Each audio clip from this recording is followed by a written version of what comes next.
Welcome back to the Comics Aficionados live here on Thinking Critical YouTube.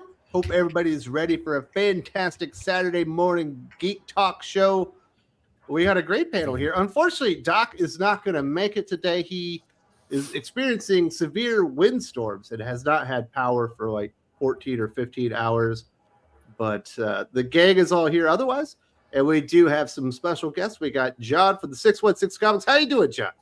Hey, how are you, Wes? Thanks for having me on. I appreciate it. I'm glad to have you, dude. So how's everything going at comic books? I know you've got mostly an online retail store. Is anything hot right now? DC is red hot, although it is cooling down a little bit. You know, a lot of people like to talk about how long is the absolute train going to run for. I have other retailers ask me all the time. Sometimes customers will email in and ask me, and I don't really know. It has slowed down a bit. There's really a prevalence of a lot of, I guess, retailers. I'm going to put that in air quotes. Retailers, resellers jumping in and producing, you know, absolute Batman this, absolute Batman that. So there's like a lot of people producing books now that couldn't produce books before. And I always tell customers, and I always tell my partners, these people will come and go. You know what I mean? They'll jump in. They'll try to make a quick buck. Just be careful. The thing that I always tell customers is be careful who you're dealing with online. A lot of online retailers. I don't want to say a lot. That's not fair, but a decent number of them probably won't be around soon. Even some of the big ones, you know, go tits up and sideways. You know, and I've said this before because a lot of people in the comic book space, and I'm sure you guys know this, especially Aaron. I'm a business person that loves comics, and usually that's reversed. So there's nerds that sling comics for a living, or they get into that and they don't really understand the numbers side of it. So they end up with big invoices. They don't understand, I guess, inflows and outflows of money. So my point is, be careful who you're dealing with, because, as happened to me in the past before I became a retailer. I made some pretty big online purchases from some stores that you guys would know, and orders were never fulfilled, emails never answered, and I was just out. Like I'm talking like four digit out, like over $1,000 out sometimes. So, so that's a long way of saying that I think the absolute stuff is still pretty hot. I don't know how long they're going to sustain it after issue 20. We're going to talk about issue 20 of Absolute Batman coming up with Robin and or Robins. So, how many characters down the line can you get to before everybody's still excited? I mean, when you introduce a C or D list character in the Absolute universe, is anyone going to give a fuck? Who knows? Who knows? Did you get to check out this week's G.I. Joe, Real American Hero? Not yet, no. Dude, I haven't. That was I haven't the book. read it yet, though. Yeah, it was so good, right, Dylan? Yeah, that was it. That was great. Man, like, this is actually a pretty decent new comic book week, but that book blew me away. I was shocked at how good it was. Wow. Yeah, I'm waiting to see how they incorporate Mask into that universe. That's going to be pretty interesting. I'm excited about that one. Yeah, that would be in the mainline Energon stuff, which obviously from Williamson, and we got Transformers this week. But yeah, it's nice having a few hot things. So you've got the Absolute stuff and you got the Energon stuff, which I feels like is lifting the entire industry right now. And indie stuff, thank God, with Dork and White Sky and, Nectar. I have a lot of Nectar variants coming out next week for the second print, like a lot. I did 14 exclusives for the second print. It was a 5-day turnaround on the art, so it was extremely difficult to get all the artists, corralled and get art in and completed that fast. But we were able to do it. I went aggressive on it because I figured, maybe a lot of retailers with that tight of a deadline wouldn't be able to get art in that fast. But my artist friends and partners are just absolutely amazing. So I was able to get a bunch out there. Very cool. You had this really, really awesome Baroness variant cover, like the We Want You one, I think. I mean, just like blew me away, man. I'm a huge Baroness fan, and I'm like, I'm gonna get that. I have to. It's so awesome. Cool. Yeah, Cedric Poulard. He's out of France. Phenomenal artist. Absolutely phenomenal. Yeah, if you like the Baroness covers, go to the 616. They got like a Baroness cover a month, it seems like. There's another one next week by Flops. I don't know if you guys know who Flops is. Flops with an exclamation point. He's out of the UK. Absolutely amazing aesthetic. He has like the 70s, it's late 70s kind of vibe to his art. It's kind of washed and it's incredible. I'll be putting that up. But if you look at our Instagram, it's the.616 comics. You'll see he did an Exquisite Corpses 10 for us that we just sold like lightning. I couldn't believe how fast, it was selling. But Flops is an incredible artist. So next Thursday, I think, next Thursday is going to be a G.I. Joe. It's a classic Baroness, the red and the black by Flops. And there'll be a really nice glossy foil. Image foils changed up a lot in the last couple months. They were matte foils. And they weren't that like, shiny or anything, but now they're just gorgeous. Really, really pretty. Feels like a matte finish would kind of go against the idea of a foil cover. Yeah, when I got them in at first, I was like, what the fuck is this? Is this a foil? Like, and yeah, I mean, it is shiny. Yeah, I mean, there's not much of a difference. If you do a cover A, cover B, and they're the same cover, and you foil one, you don't foil the other, it's hard to tell the difference. Yeah. But they did change that up. They went to, a new printer, and costs on Image exclusives have skyrocketed. I love working with Image. I probably order more exclusives from them than anybody, and their costs have dramatically gone up. So I've had to increase costs a little bit on the retail side, and I really, really don't like doing that. But again, this is a business. And, I always caution other retailers that really keep their books very low. I always say, hey, I know what your costs are. Be careful. There's not enough margin here for you to sustain a business. And, I'm in the business of creating variant comic book covers. So I want to make sure I'm able to do that going forward. And we talked about this before. Some of it is, some of it is that's largely unseen. I'm able to pay artists a lot of money every month. I put out a lot of money for art. So some people complain about variants, and I'm always like, I'm employing artists, period. Why don't you look at it that way? That's another way to look at it. I'm employing creators. I'm printing tens of thousands of books a month for publishers and customers, and that's ultimately good for the industry, in my opinion. Absolutely. So, Dylan, you were at ECCC last weekend, right? Yep. So what happened, after Saturday? Obviously, we did the Aficionados. You went back for a couple more visits, right? Yeah, I went back. I was there every day, Thursday, Friday, Saturday, Sunday. It was very cool. What did we miss out on? What happened? Did you go to a panel or anything?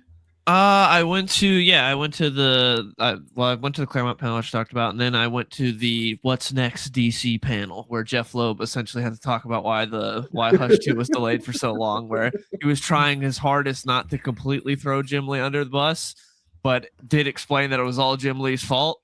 He's like, we set up this story beautifully to set up Matt Fraction's run. That run started 7 issues ago. He's like, and we won't be done till 2 years from now.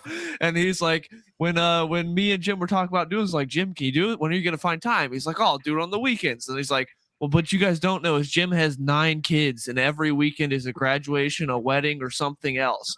And he also talked about how Jim Lee spent 3 days redrawing like a Milk-Bone box for the Superman movie.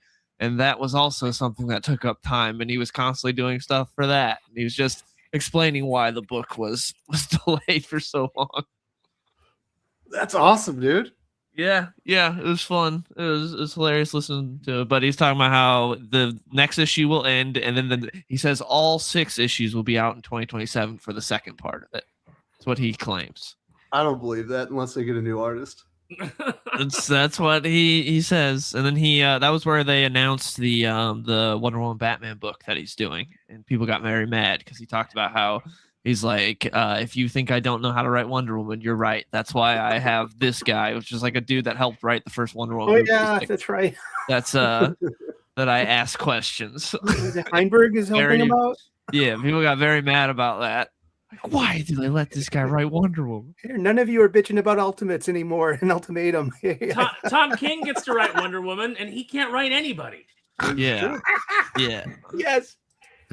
Dude, but he's Yeah. got Jim Chung on that Wonder Woman book. It'll look Yes, that was also a very funny part because he's talking about Jim Chung and Jim Lee, and he kept going between them. He's like, I'm talking about Jim Lee now, and then he would like go back and forth, and it was very confusing. But he was the best part of the panel because it was him, it was Kyle Starks, Jason Aaron, Dennis Cowan, and so it was G. the Will panel Wilson, I think, was there too. yeah, right? G. Will Wilson was there. That was yeah, but.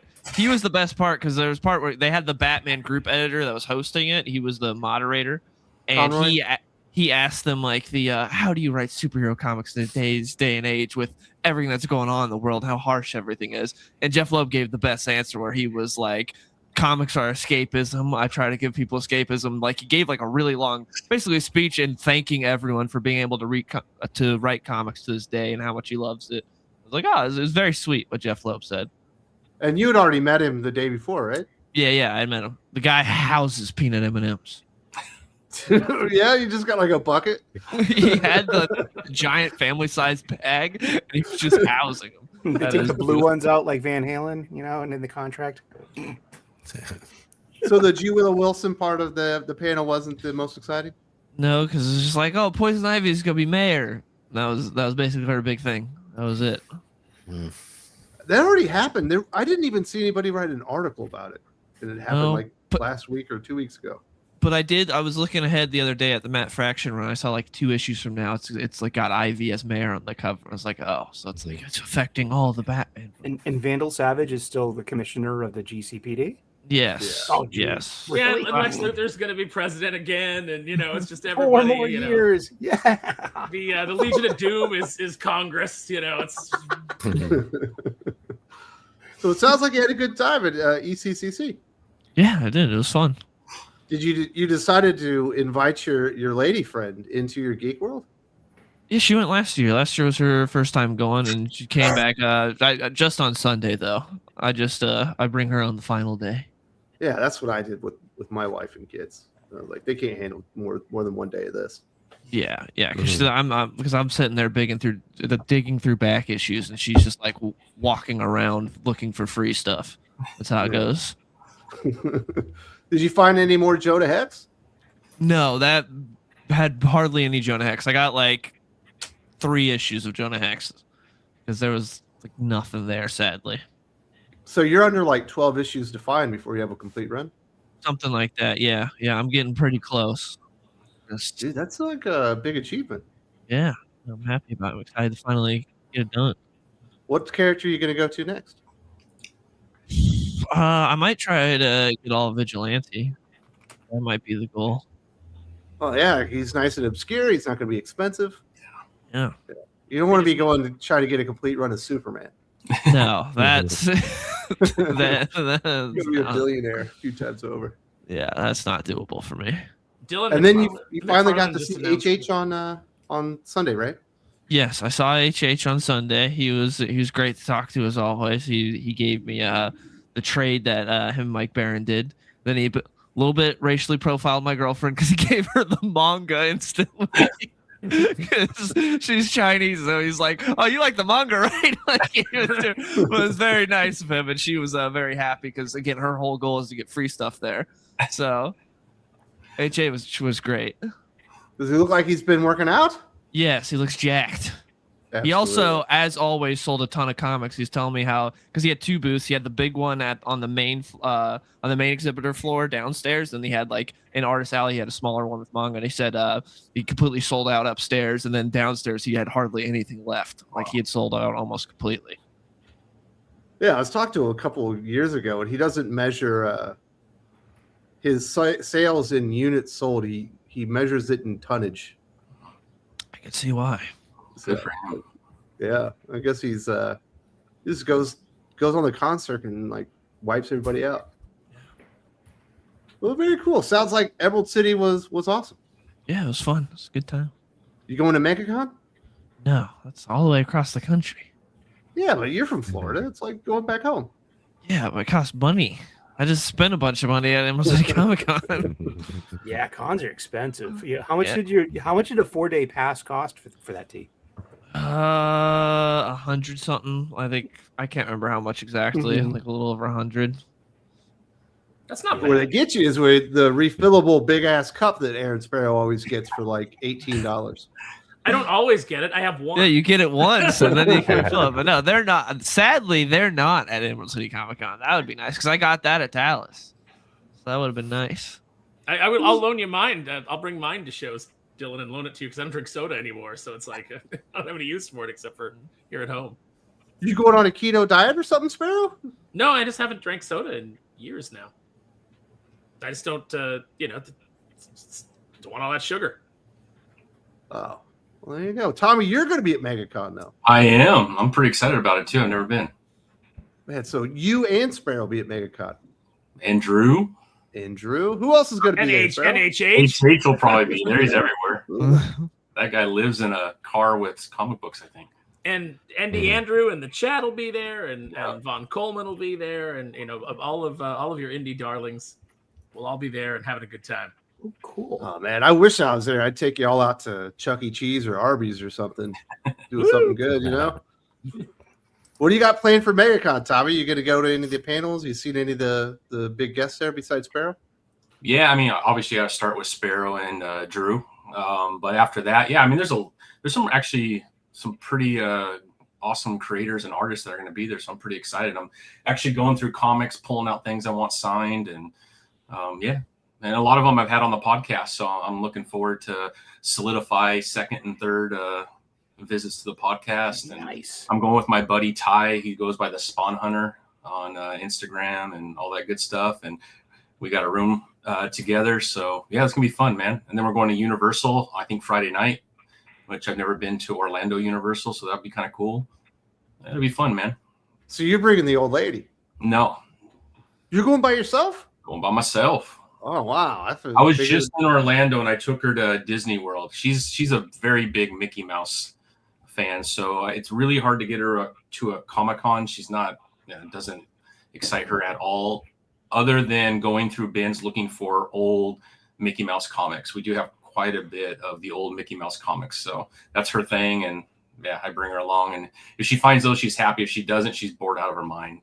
And just like Dylan's girlfriend, she just, if there's free stuff, she'll go around and grab that. But outside of that, she's just looking at me going, how do you do this all day, man? Yeah. Do you have that same thing going on, John? I know you just got married as well. I don't go to cons because I have 7 kids. So Yeah. That makes it hard. a little bit, Right. yeah. Because there are a lot of people would want to go. We will be in Florida, but we'll be in the Keys. So we actually had a family vacation plan before that. It's going to cost me $38 million, but that's where we're going. Beautiful. But yeah, I would love to go to MegaCon. There's so many awesome people that are going to be there that I would love to meet.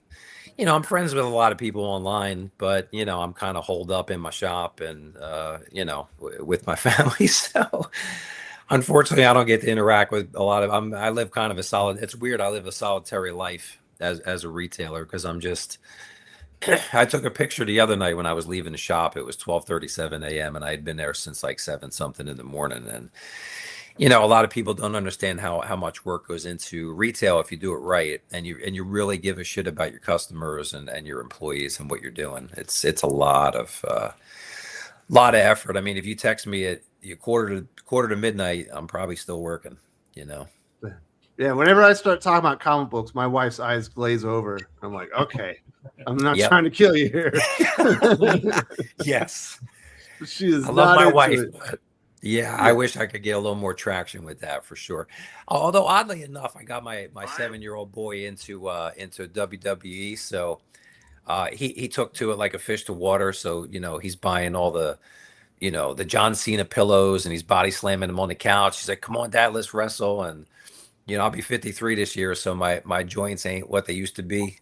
So I'm like, "Son, you got to give the old man a break here." But weirdly enough, my wife is watching WWE. I'm imagining it's because there's men in underwear running around that have muscles and are sweaty. I mean, maybe that's something to do with that. But Sully, does your girl get into comic books, or are you not able to talk about it either? No, but I've actually got her committed to cosplay with me. I'll be like, I'm gonna dress you up as Princess Are you going Leia. to do Raggedy Ann and wow, No, I'm gonna, dude. Wow. Okay, listen. I'm gonna do like what Kiss did and paint my face and head silver, and then I'm gonna go as Destro, and I'm dressing her up as Baroness, and it's gonna be the ultimate, him and her cosplay. I got someone to him and her cosplay with. I'm gonna dress her up as Princess Leia with the buns in her hair, and I'm just gonna go as Han Solo. It's gonna be so fun. We're gonna do it. If you're gonna be Destro, you're gonna have to shave your beard. Do you really want to subject yourself to that? Yeah, and I'll do the voice and everything. Cobra Commander. Something like that. It's gonna be fun. I couldn't shave off the beard at this point. I'd freak my kids out. Down and just like, hey, it's actually getting silver, so it's gonna blend in really, really nicely. You're going as Destro, Baroness. I would love to go as Destro. It would be stitch perfect. I'm gonna do it. Yeah. What do you got up there in Boston? You got what's the one in Connecticut? Fan Expo. We've got Wicked Boston Comic Con, which is a small con, but it's free but it's comics only. And this year Ben Templesmith's going to be there, so I'm going to catch up with him. We had dinner with him with Purge in Dallas, so I'll make a better acquaintance with Ben. There is Connecticut in Connecticut, but that is the same weekend as Fan Expo Boston, so I don't see myself going to that. There's also Rhode Island Comic Con, which is always the first week of November. But I was just asking Dylan, like, how much did it cost?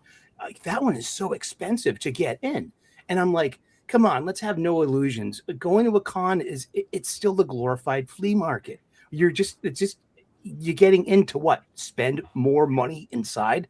These things admission should not be so expensive to enter the event itself. And I know it's about but you get to meet the cast of The Flash from the 1990s. Hey, I already got my picture bought with all 4 Hobbits, with Elijah Wood, with exactly. That's how they get you. Dominic. I'm looking forward to meeting Dominic. I'm like, because I'm a big Lost fan. I'm gonna write Not Penny's boat on my hand in Sharpie and stand next to him in my Hobbit picture and throw in a Lost reference. I already got it planned.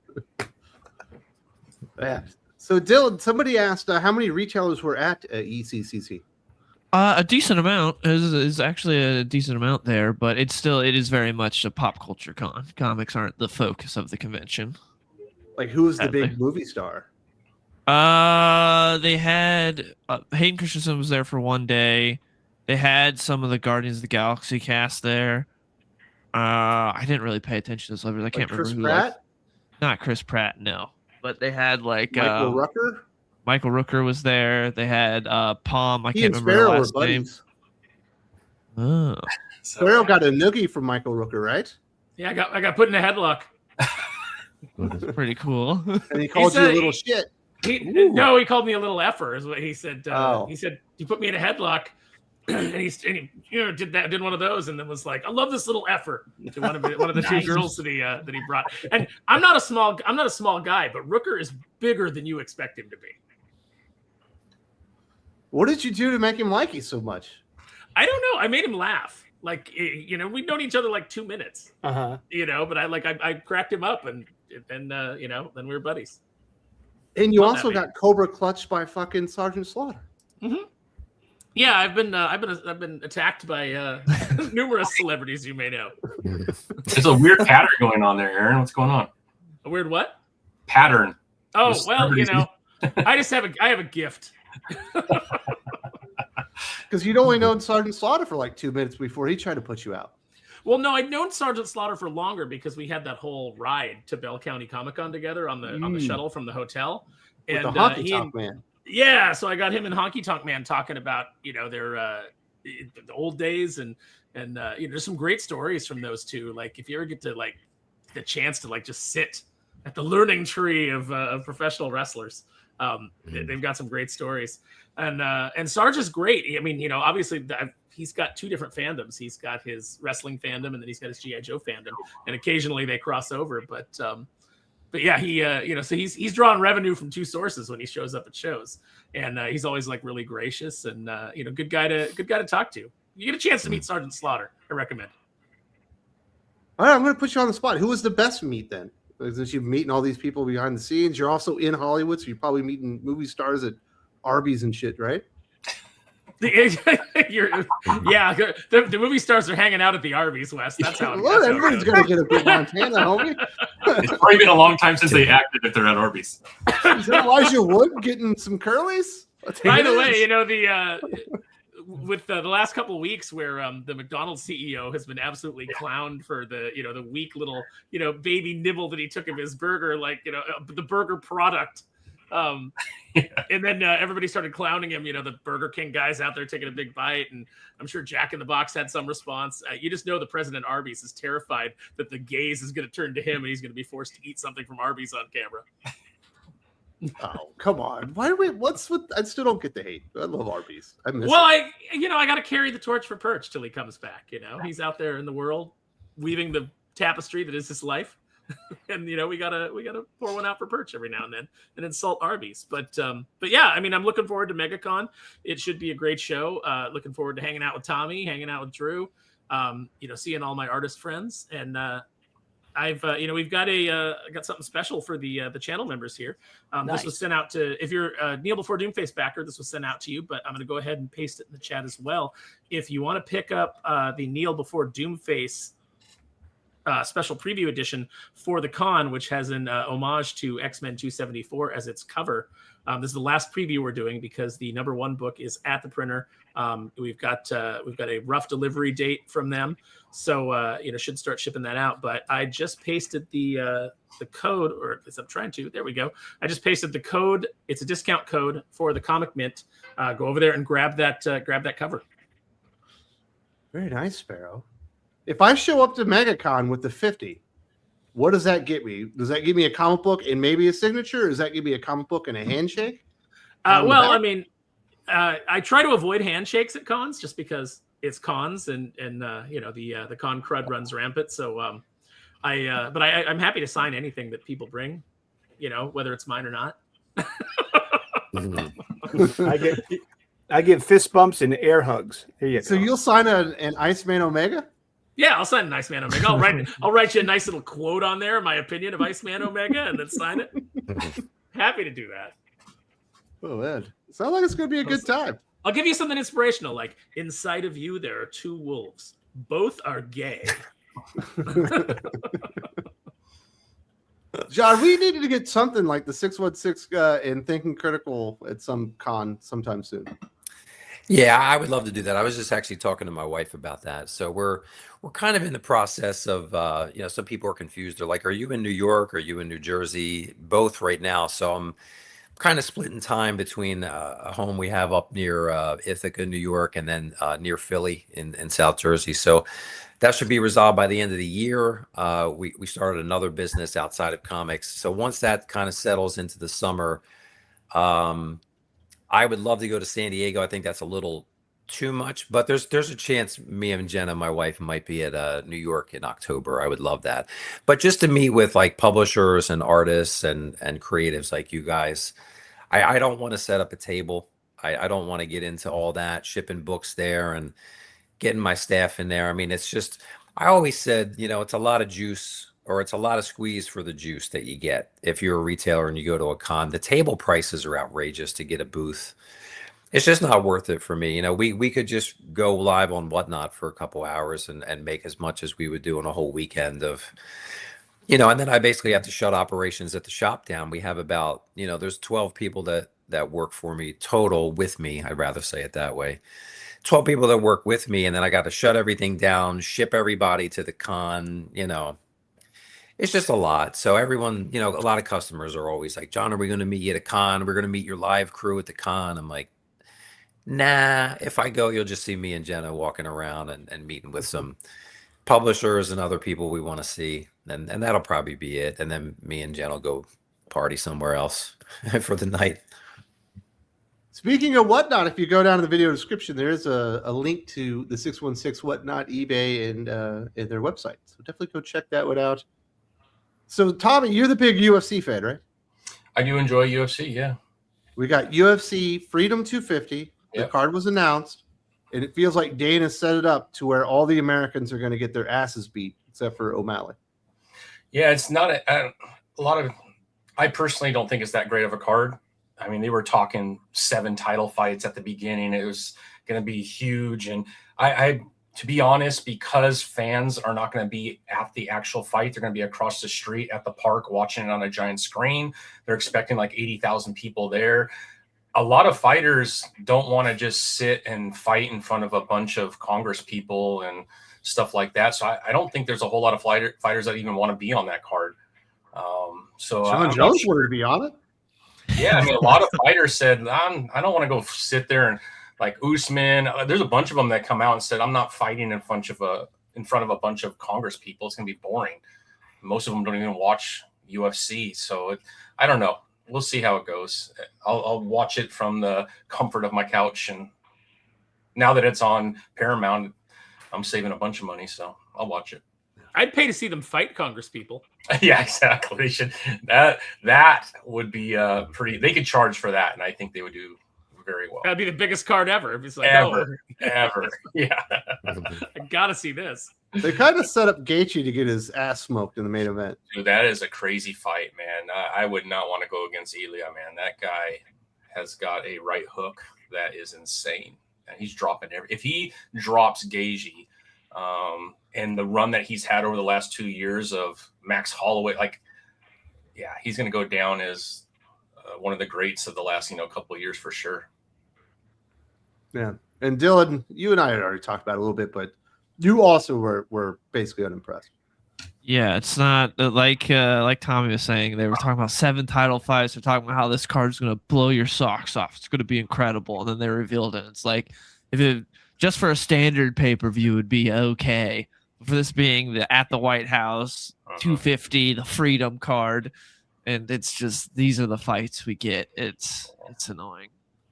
That'd be kind of cool to have like the White House and shit in the background, though. It'd be neat. It is. It's gonna be cool. Hopefully, assuming they do it well, because I said on Hot or Not, like that we were promised something like this with Fight Island. The way they hyped up Fight Island, it was just like a normal arena in Abu Dhabi, and that was it. They were talking about how Fight Island, how cool it was going to be and everything. We were like, oh man, it's going to be sick. It's going to be out there. And it was just like in a normal arena, and there was nothing special about it. You couldn't tell the difference between that and it was like in middle America. So Sully, somebody said Victor Gabriel said, what do you think of Skybound Transformers issue 30? I read it. I believe you read it, correct? I did. Yes, I own it. I bought it. I paid the full price. And then probably Tommy read it as well. I haven't read it, but I read it. I mean, I got it though. I was not happy at the end of that issue at all. I was actually kind of mad. Was it all the girl boss shit? Yeah, it was removing leadership from fucking Optimus Prime. I was not happy. The Jose Corona C cover. Beautiful artwork. Yeah. Yes.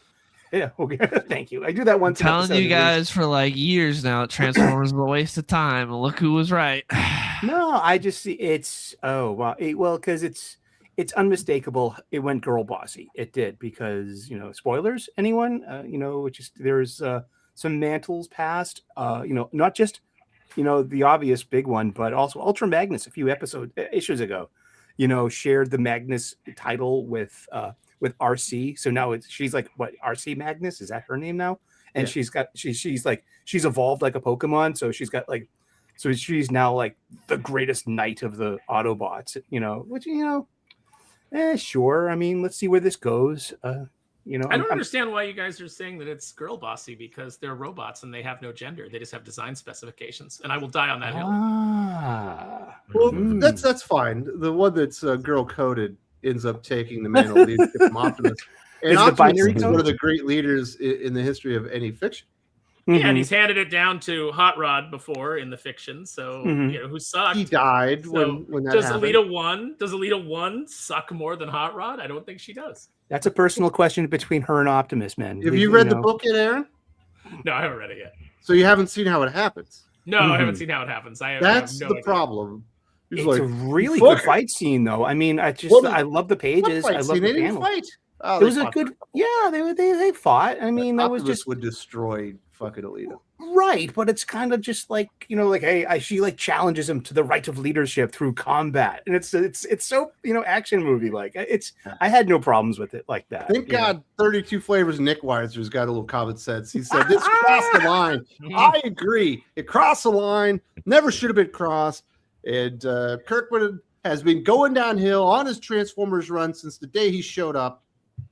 And the art is really good. The hill for me to die on would be Wheelimus Prime. If you gave the Matrix to Wheelie, I'd be out. To Cosmos? Cosmos. That's anybody but Wheelie. It's the worst Transformer. Dead Calm says he's dropping it. Nick says he's dropping it.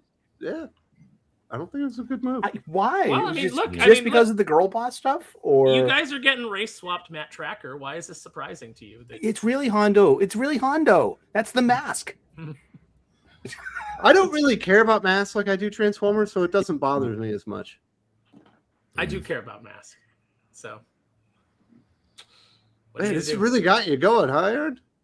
It pisses me off because it's like you could have the if you Skybound didn't do it, IDW did it. IDW did it, and I'm sure Hasbro is pushing it, but it's just fine. You're not giving me the mask that I love, and I'm not interested in this new version. So I mean that book's gonna get canceled. It's not gonna have legs. But see, this is the problem. They alienate the core fan base of Mask by not giving them the mask that they know, so that people like me go, I don't need to get it then. When you've got an obvious answer, we've talked about it before. If Hasbro's really determined to put a black guy in the lead, you got Hondo McClane right there. Come up with a story reason that he has to step up, and fans go, oh, I like Hondo. He's part of the original. He's part of my Mask, and they'll be more on board with it. But instead, you don't give them what they want, so they turn away from it. You don't draw in a new audience for it.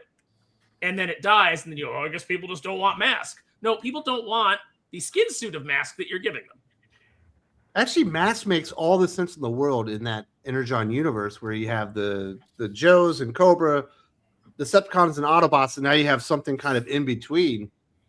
You can thank your old buddy Aaron Sparrow for that concept who pitched it to IDW, and then wow, it ended up at IDW, but I didn't end up writing it.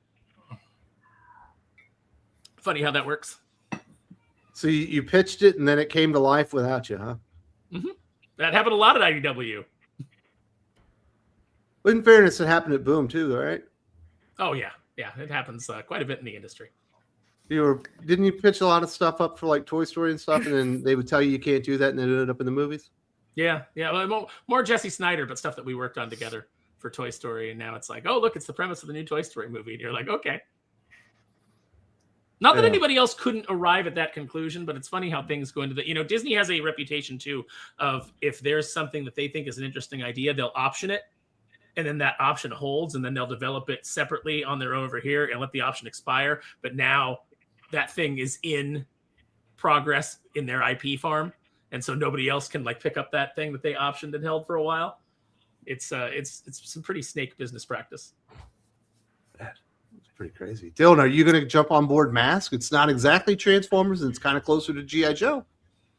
I don't really care about Mask. I have zero connection to Mask. The only reason you like Dylan, G.I. Joe is comics?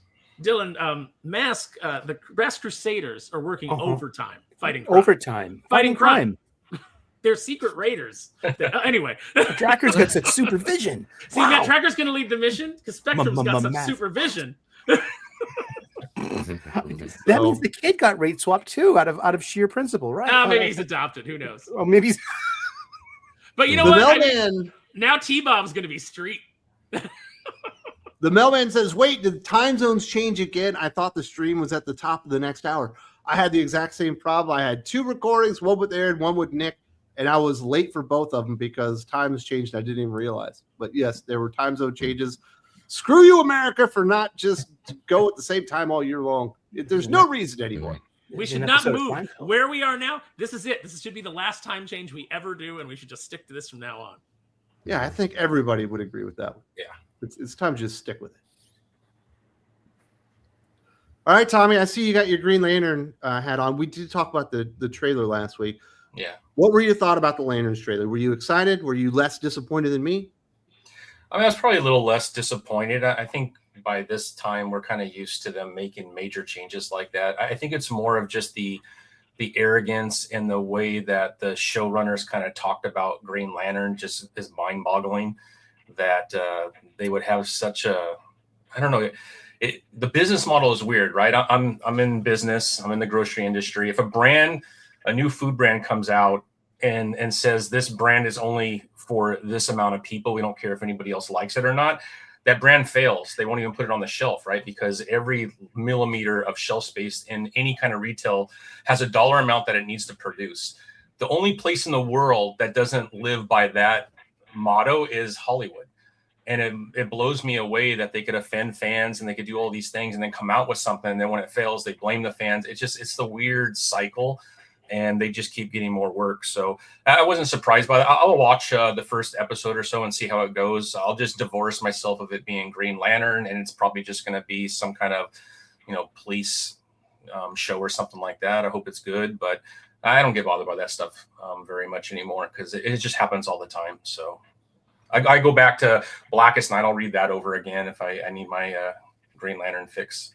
I'll go back to Jeff Johns or Venditti or somebody else and just read those old stories. A lot of good Green Lantern out there, dude. Yeah. You got Jamie Lee Curtis out there in an interview this week talking about like, well, we just don't know, like we're just in a transition period where we just don't know what Hollywood just doesn't know what people want. I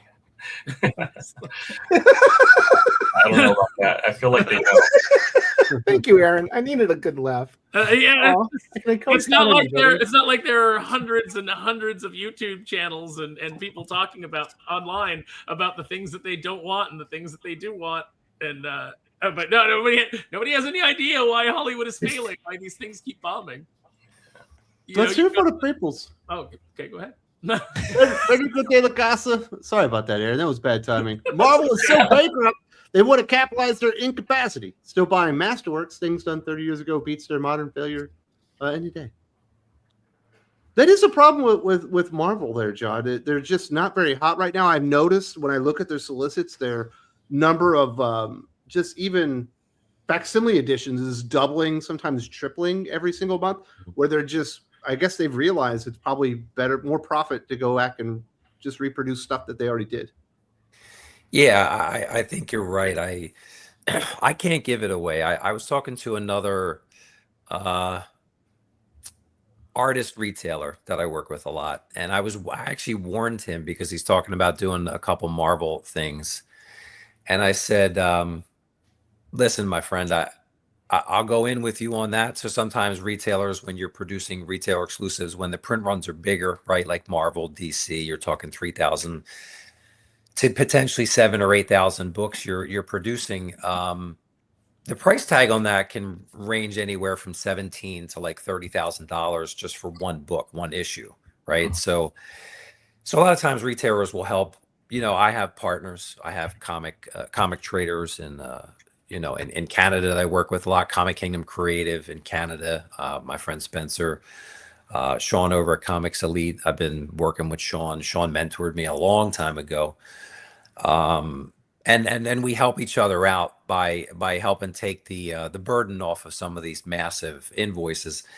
And I told him, I said, this artist I work with who also sells books, I said, you need to be really careful because you're talking about doing a couple things in a space that you've been out of for a little bit as far as Marvel. And the last couple Marvel projects that I had did not perform as nowhere near as well as I thought they would. And one was a Tyler Kirkham Ultimate Fallout 4 homage on a brand new big spider event, Death Spiral. I took a shot on that one. And there was another one that I did, Ultimate Spider-Man 24, another Tyler Kirkham, really cool Venom cover set of 3. I thought both were phenomenal covers by Tyler Kirkham. I've been a huge Tyler Kirkham fan for years. The fact that I text him almost every day is still mind-blowing to me because I'm still just absolutely a nerd. And the fact that I'm having a hard time, breaking even on some of these things. Everyone's like, oh, you must be making money hand over fist. And I'm like, that's really funny. In comics. That's cute. Yeah, that's really cute that you think that. I do this because I fucking love it. Okay. So and I'm retired from my longtime police career. But I said, listen, man, you got to be careful with Marvel right now because you can't even give it away. And Marvel has undercut themselves. I'm sure we'll talk about Tom Brevoort in a minute, but they just continue to chop their own legs out from underneath of them. A lot of unforced errors. And I think they've just aggravated, Hollywood's in the same, I would put them all in the same boat, like Aaron was talking about. They just completely on purpose, totally fucking unaware on purpose, right? You have to work to not be aware of what people want in retail and in sales, because that's what even content creators like you guys are in. You guys are in sales, you're selling yourself, you're selling your image, you're selling your personality, your opinion, or your product like I do. And you have to be aware, and it's fucking easier now than ever in the history of humanity to understand your customer base, right? With social media, with polling, there's tons of feedback, most of it unsolicited, thankfully, right? And you have to work to not listen. You have to work to be ignorant now. So there's no excuse. So the fact that Jamie Lee Curtis or Tom Brevoort or anybody would be, oblivious to what the customer base wants, or in the instance of Marvel and Tom, actually flying in the face of what the customers want, to me is so mind-boggling. Because if you put any other retail operation in that space, like I always use Target as an example, right? Let's just say Target started stocking their shelves with shit that nobody wanted. Yeah, exactly. What?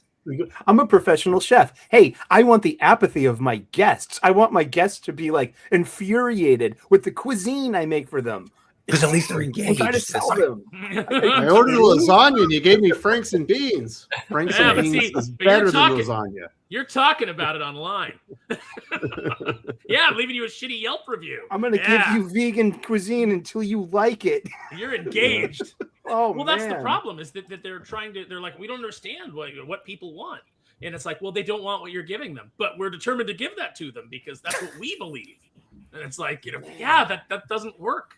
As a professional chef, I got to tell you that criticism is one of my most important tools. I rely on it. You need to hear it. You need to absorb it and deal with it and roll with it and respond to it positively and try to please your guest. It's kind of simple. Then Federico says, I never would have thought that a toy universe would beat the Marvel universe. I guess that passion and competence are things you can't fake. Great. It's pretty wild.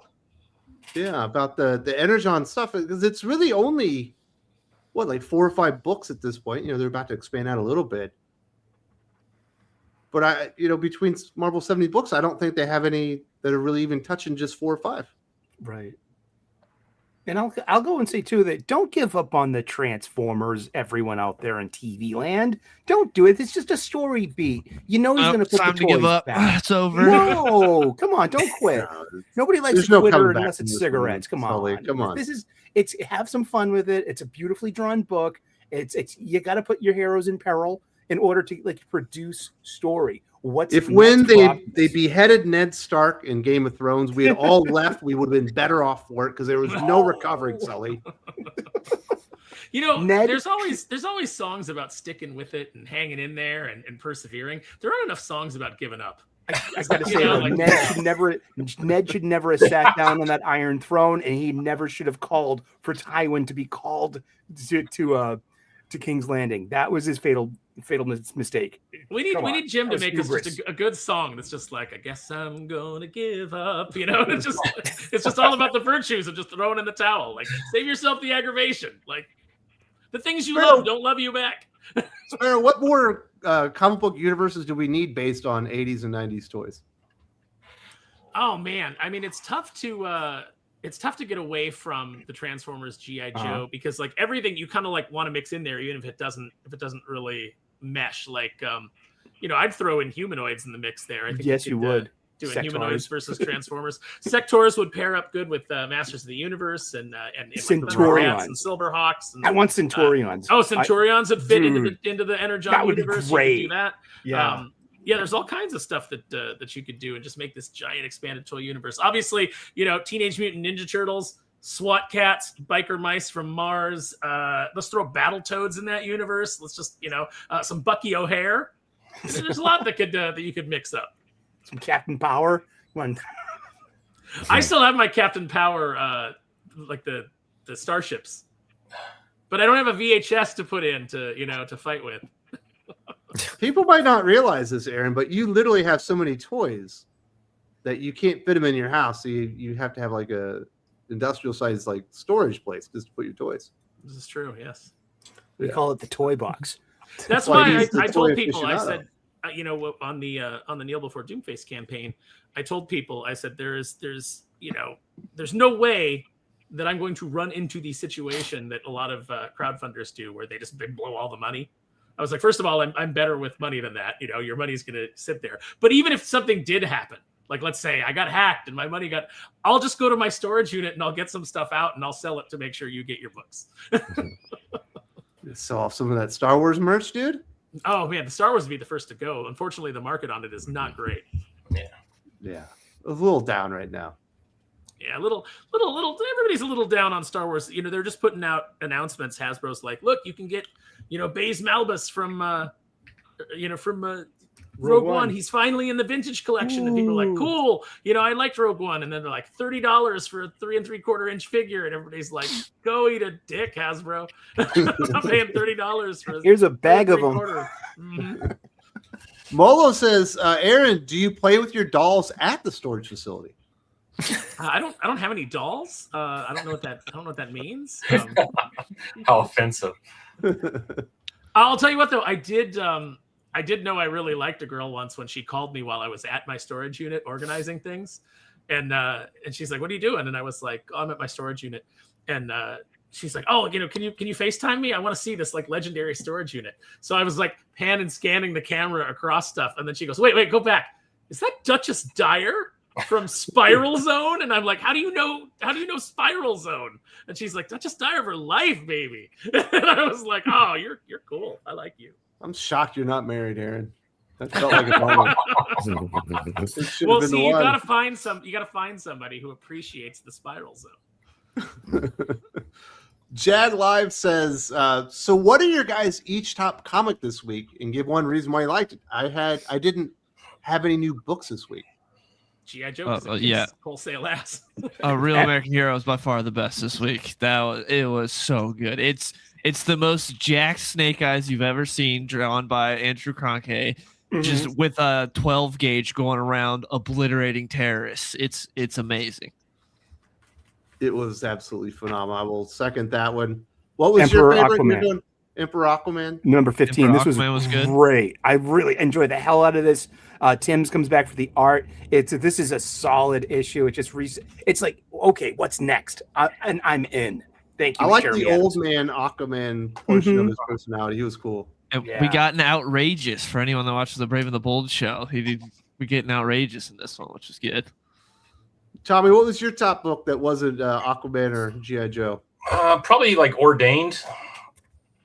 I'm really enjoying this from Venditti. From Venditti, yeah. Yeah, it's really good, man. It's getting good. I just wish they came out. I think it's every other month, if I'm not mistaken. But I wish it came out every month. But I'm a big Bad Idea's got a weird distribution. And they stuff got a too. weird. I mean, they have some really good stuff going on right now, but it's so weird how they distribute everything. But Ordained was fun. I liked it. That's good. John, did you have a favorite book this week? No, this was a horrendous week for me with travel, so I wasn't able to read anything, unfortunately. That kills me. Dude, first thing on the top of your pile should be G.I. Joe, Real American Hero, Larry Hama, Andrew Kirby. I have it. Was I have a lot of them. absolutely phenomenal. Yeah. Aaron, do you have one? That's it. I already said G.I. Joe. Oh, well, you just taking people's. Where's my list? Since we've already named off a bunch of them. Oh, this one was great. Hulk Smash Everything 4 from Ryan North. So Hulk has like gone through a singularity and passed through a black hole and then reformed himself, and he's even stronger. And he returns to Earth, and they try to like quarantine him in Antarctica, and he breaks it in half. I was like, that's pretty good. And then he starts breaking more stuff. But shockingly, I'm not the world's biggest Ryan North fan. Hulk Smash Everything this week was absolutely bonkers and a ton of fun. Usually I have this paper bag over here to put over my head when Sully gives his takes, but you just recommended a Ryan North comic, and I feel like I got to go Sylvester Jr. on this. It's got Hulk breaking the shelf in half. It was really good. I'm very proud of you, Wes. You've grown. Also, Aaron, that Scorch alien from Hot Toys is awesome. Yeah, oh man. So you don't like Hot Toys because of the wrong scale, but you love the artistry and the details that you get on Hot Toys. I absolutely do. I think the Hot Toys stuff is really nice. They've got a Kirby Silver Surfer that they just showed off that I'm like, ooh, ooh, you know, but yeah, I don't do the 12-inch scale stuff because I don't have, I would have to buy all new cabinets and then set up like 12-inch stuff to display. And I don't have the room for that. Yeah. That's why they call you and Jesse size queens. No, I do buy some of the 3 3/4 stuff if it fits stuff that I've collected in the past. Like I'll still buy 3 3/4 GI Joe, and I'm always really tempted to pick up the Haya Toys 3 3/4 Ninja Turtle stuff because it's just so gorgeous, and then I could put it with GI Joe. But yeah, Aaron, it's tough to change scales. I understand. I almost fell for the 12-inch scale, the 1/6s. I got 2 of them, and they can get addictive. It's like if I had only bought that Iron Man Mark IV stealth armor one, it would have just been downhill and an addiction from there on out. Mm-hmm. They're so awesome. And Hot Toys is definitely a very expensive, like little crazy hobby. Expensive. Yeah, you got to be really given. Man. Although now some of the figures that I'm buying in 6-inch scale are inching up into like the $100 range, $120 range. You know, if you're getting Mezco, you're paying $120. Right. You know, there's I'll tell you what I just got at Big Bad Toy Store. I just spent $40. I bought bulletproof BP vests from Cops. That should be arriving today. I picked up a bunch of legends this week, and I got my Storm Marina, Cyclops, and Ryu, which are fantastic, and they're so good that I went and I pre-ordered the rest of the line. So Tommy, obviously you have a pretty good sized toy section going on as well. Are you also a stickler for size? Does it have to be one specific format? Well, not necessarily. I mean, most of my stuff is 6 and 7 inch. It's more pricing. Like I'm not going to get into Hot Toys because I would have to sell 15 of my figures to be able to pay for one of those. So my shelf would have literally one figure per shelf if I went to Hot Toys. They're just too expensive, and I have a hard time justifying spending that much. I don't mind spending $30 on a figure. That doesn't bother me. Even $40 if it's a figure that I really like. But some of these prices, they're awesome. Don't get me wrong. They're just even Mezco. Hot Toys are like $250. Nah, they're for crazy. A good toy. Yeah, no, I'm still looking for me. And I put all the extra parts in a bag and rarely ever use them again. I know, Aaron, you like to kind of redesign and change heads and do that. I haven't gotten to that yet. I would like to, but I just don't have the time. Well, you know a guy who makes custom heads for figures and can paint them. So let me know when you decide to walk down that path. All right. What's your Instagram for that one, Aaron? If people want to get a hold of you, Big Head Studios Customs. Big Head Studios. Do you also have a website? No, we just do it on Instagram. And then, you can go find it on eBay too. There's like an eBay store. Very, very cool. Caleb says, you should have seen Critical Drinker's vid for that movie, The Bride. It proves that feminism isn't just a hive mind. It's made to make people miserable. Drinker had a good one. I watched that one. And then I watched Disparu's video on it. And Disparu's was like, man, like that guy was preaching. He didn't enjoy the film. Well, he was focusing on the fact that Maggie Gyllenhaal keeps doing interviews where she's talking about, there's a lot of like female director, or there's not that many female directors, and I go and I watch their stuff, and I'm like, well, this doesn't really represent me. I don't see me in this, and it just absolutely shows you the hubris and the narcissism of some of these people, because it's like, oh, this isn't specifically about me. So then she tricks a studio into giving her $90 million, which anybody, like any studio head, would have been like, yeah, no, you're not, you're not getting that much money. She tricks them into giving her $90 million. She makes a movie that's, where she keeps saying, this is me, this is my voice, this is just all what's in my head. And then she wonders why nobody wants to greenlight her projects, because this is only for you. You spent $90 million making something that is only for you. You never considered the audience at all. You just assumed that everybody would flock to it because you're so genius and you're so wonderful and your thoughts must be on the screen. And that's not true. Maybe the reason you don't get roles, maybe the reason that you're not getting director gigs, maybe the reason that you've had so many struggles, even though you're a Nepo baby in Hollywood and you haven't really had any struggles that anybody else has to face. Maybe the problem is you. Maybe you're just not that likable and your film isn't that likable. And now you're finding out. Dylan, did you go see The Bride? You're the big movie critic, right? No, I did not go see it. The trailer looked terrible. Oof. I'm a big Frankenstein movie fan. I will give it a chance later on when it goes on streaming, only because I am a huge Christian Bale fan. He usually is really good at picking projects. So even Equilibrium, come on. I think Christian Bale's great. I would not say he's the best at picking projects. Really? I love that. What that was. And you need to watch the interviews. I've always been pleased. He was in Reign of Fire. That shit was hot. He's been in some incredible movies. Rescue Dawn was such a basic, fun, enjoyable movie. It wasn't that fun, but he is personally great in everything he's in, but not everything he's in is great. There's a lot of stuff that's not very good. Go watch the interviews, Sully, for this film where he's talking about how I always think it's interesting to flirt with career suicide. Like, he knows what this is. He knows what ended up on the screen. I'm interested, and I heard it's not the cut that they saw like in the festivals last year that Gyllenhaal went back and did reshoots and re-edited it and threw in like a Blade Runner narrative style voice over it too. And I heard it just like there's like 2 versions out there too. There's the part in the trailer that really made me was like, yeah, I'm not going to go see the movie. Where it's towards the end of the trailer where Christian Bale's Frankenstein goes like he gives her the title. He's like the Bride of Frankenstein. She goes, no. Just the Bride. It's like, it's one of these movies. That's what we're dealing with. I'm not taking your last name. Terrible. Oh, that sounds awful. I'm glad I missed that one. I will be seeing Project Hail Mary, though. That's the movie I want to go check out.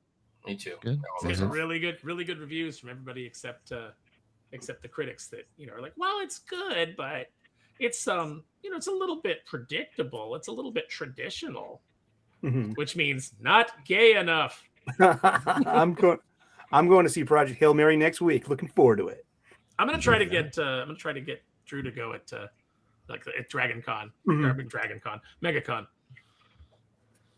Very cool. Caleb also says Joe Quesada having no regrets. Didn't Alan Moore admit he regrets writing The Killing Joke and doesn't think it's a good story? He did. He did. He's wrong about that. I mean, Alan Moore's wrong about that. It is a good story. But he regrets The Watchmen too. I was about to say you shouldn't listen to anything Alan Moore says outside of his comic books. Just don't listen to anything he says publicly. And don't listen to his opinion on his comic books. Like that's well, at least he can have some self-reflection and have maybe some regret that maybe what I intended here and what actually happened weren't exactly coalescing into one positive outcome. And maybe I didn't wish to take comic books so dark. But Joe Quesada's like, no, this is a great idea. Spider-Man's more popular now than ever. One More Day was awesome. No. I think with Alan Moore, it's more of like I see the correlation of regret being involved with DC Comics, and I come to this Frank Zappa quote. He said, "I was signed with Warner Brothers for 7 fucking years, man." I see that same energy coming from Alan Moore, working for Warner Brothers, being trapped in a contract and not being satisfied or getting your due. Dude, that's what I see. Yeah. Did you get to watch the video that came out about the Joe Quesada One More Day thing? The Red Letter Media, Aaron? Yeah, I absolutely did. I was dying when Rich Evans just looked right in the camera and said, F you, Joe Quesada. Like, I lost it because I'm like, so many people feel that way. And Joe continues to deny that story damaged Spider-Man, probably irreparably. And the idea that, oh, well, the movies are still good and kids still buy Spider-Man coloring books. And that none of that has anything to do with what you did. It all that happens in spite of what you did. It's like, the kid that's buying the coloring book or wants a Spider-Man action figure didn't have to suffer through reading, Brand New Day or, didn't have to, or One More Day, didn't have to deal with any of that. He gets to see Spider-Man pure in his mind, whereas we as comic book readers don't get to do that anymore because we had to go through this stupid selling his marriage to the devil bullshit that you decided would be good for no other reason than you were going through a divorce and you were down on marriage. We had to take smoking away from the characters because your dad died of lung cancer. I'm sorry that happened, but some people's families get murdered. You're not taking murder out of the comic books. You're not taking violence out of the comic books, but your personal bugaboos, those have to be addressed in Marvel Comics. I'm tired of the narcissism and people of like having to work out their own issues in comic books instead of going and getting some goddamn therapy. Yeah, and Spider-Man One More Day is one of those things. It doesn't matter when you bring it up. Probably in 20 more years, you bring that thing up, people are still going to have very hot opinions on it. I make a video about it. I mentioned it in a video. The entire comment section becomes about that. People aren't happy. Do you remember reading One More Day, John? Yeah, I mean, people are going to be mad about that forever. I mean, that's Yeah. why, Sully was just showing the Ultimate stuff. That's why I'm convinced, because the story was kind of boring, right? If I'm being honest, that largely succeeded because I think of that relationship and the potential of that relationship, and people were invested in Mary Jane and Peter, right? You read comic books because you're invested in the character, the narrative arcs, the story, the hero's journey. That's why you read comics. You're not reading comics to pursue someone's personal fucking traumas, right? I don't care what the writer's going through. Just like nobody, when I produce a variant cover, no one cares what's going on in my personal life. Just produce a good cover, right? This is retail. This is commercial industry that we're dealing with. We're not we're not all friends I can with see everybody John's that we sell pain to. in this bareness cover. He's laying it there. You really must have been going through something that didn't work. Wouldn't Right? that be weird? This exclusive Poison Ivy cover really speaks to the things that that John saw when he was on the streets as a cop, and the deep-seated trauma of dealing with the public. And Yes. You can tell his internal struggle through. Yes, you can tell he had a bad experience at a Chinese restaurant that week.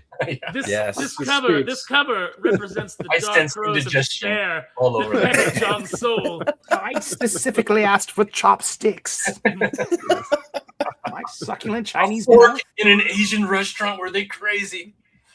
Yeah. Yeah, that's really wild.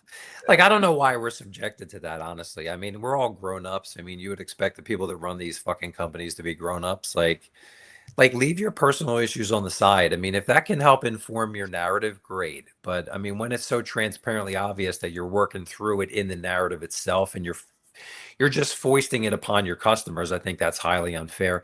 And not only that, but you're just destroying your own business in this at the same time. So it's definitely not self-aware.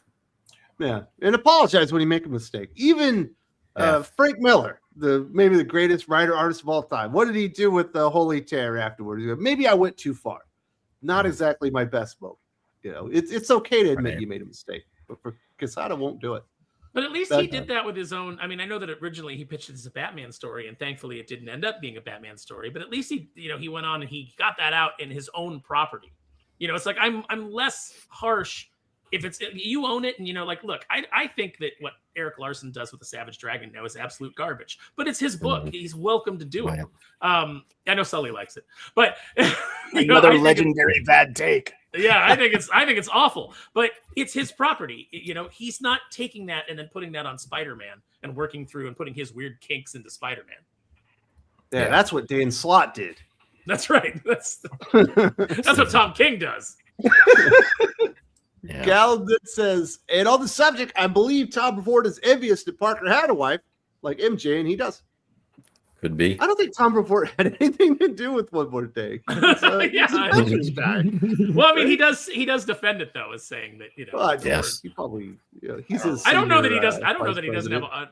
I don't know that he doesn't have a wife. I mean, I know he's got. I don't know either. He probably he's got married. a son that he he's. I assume he's estranged from because he chose to go on Twitter and denigrate his son. Yeah, didn't sound like they were getting along, but anything's possible, maybe. But I don't think Brevoort had anything to do with Parker and MJ not being together. I think that obviously that was all Quesada. That's been well documented. But he does defend it to this day, but it's probably just towing the company line. He is a company man. Chris MT said Tom King did Harambe. He killed Harambe. Remember when that was a big meme? I remember that. Yep. Galb says James Gunn will most likely end up back at Marvel. Maybe get away from DC. I'm fine with that. Maybe a Supergirl blows up and Clayface does well, and by the time we get to that Superman movie, there's a bunch of momentum in the DCU. I don't see it personally, Dylan. I don't think the Supergirl movie is going to blow up. But yeah, it doesn't look too good. The only thing I'm excited about is Man of Tomorrow. I'm excited for that, but everything else DCU related does not get me excited. Yeah, he might have a string of bombs by the time he gets there. He might already be removed by the time that movie comes out.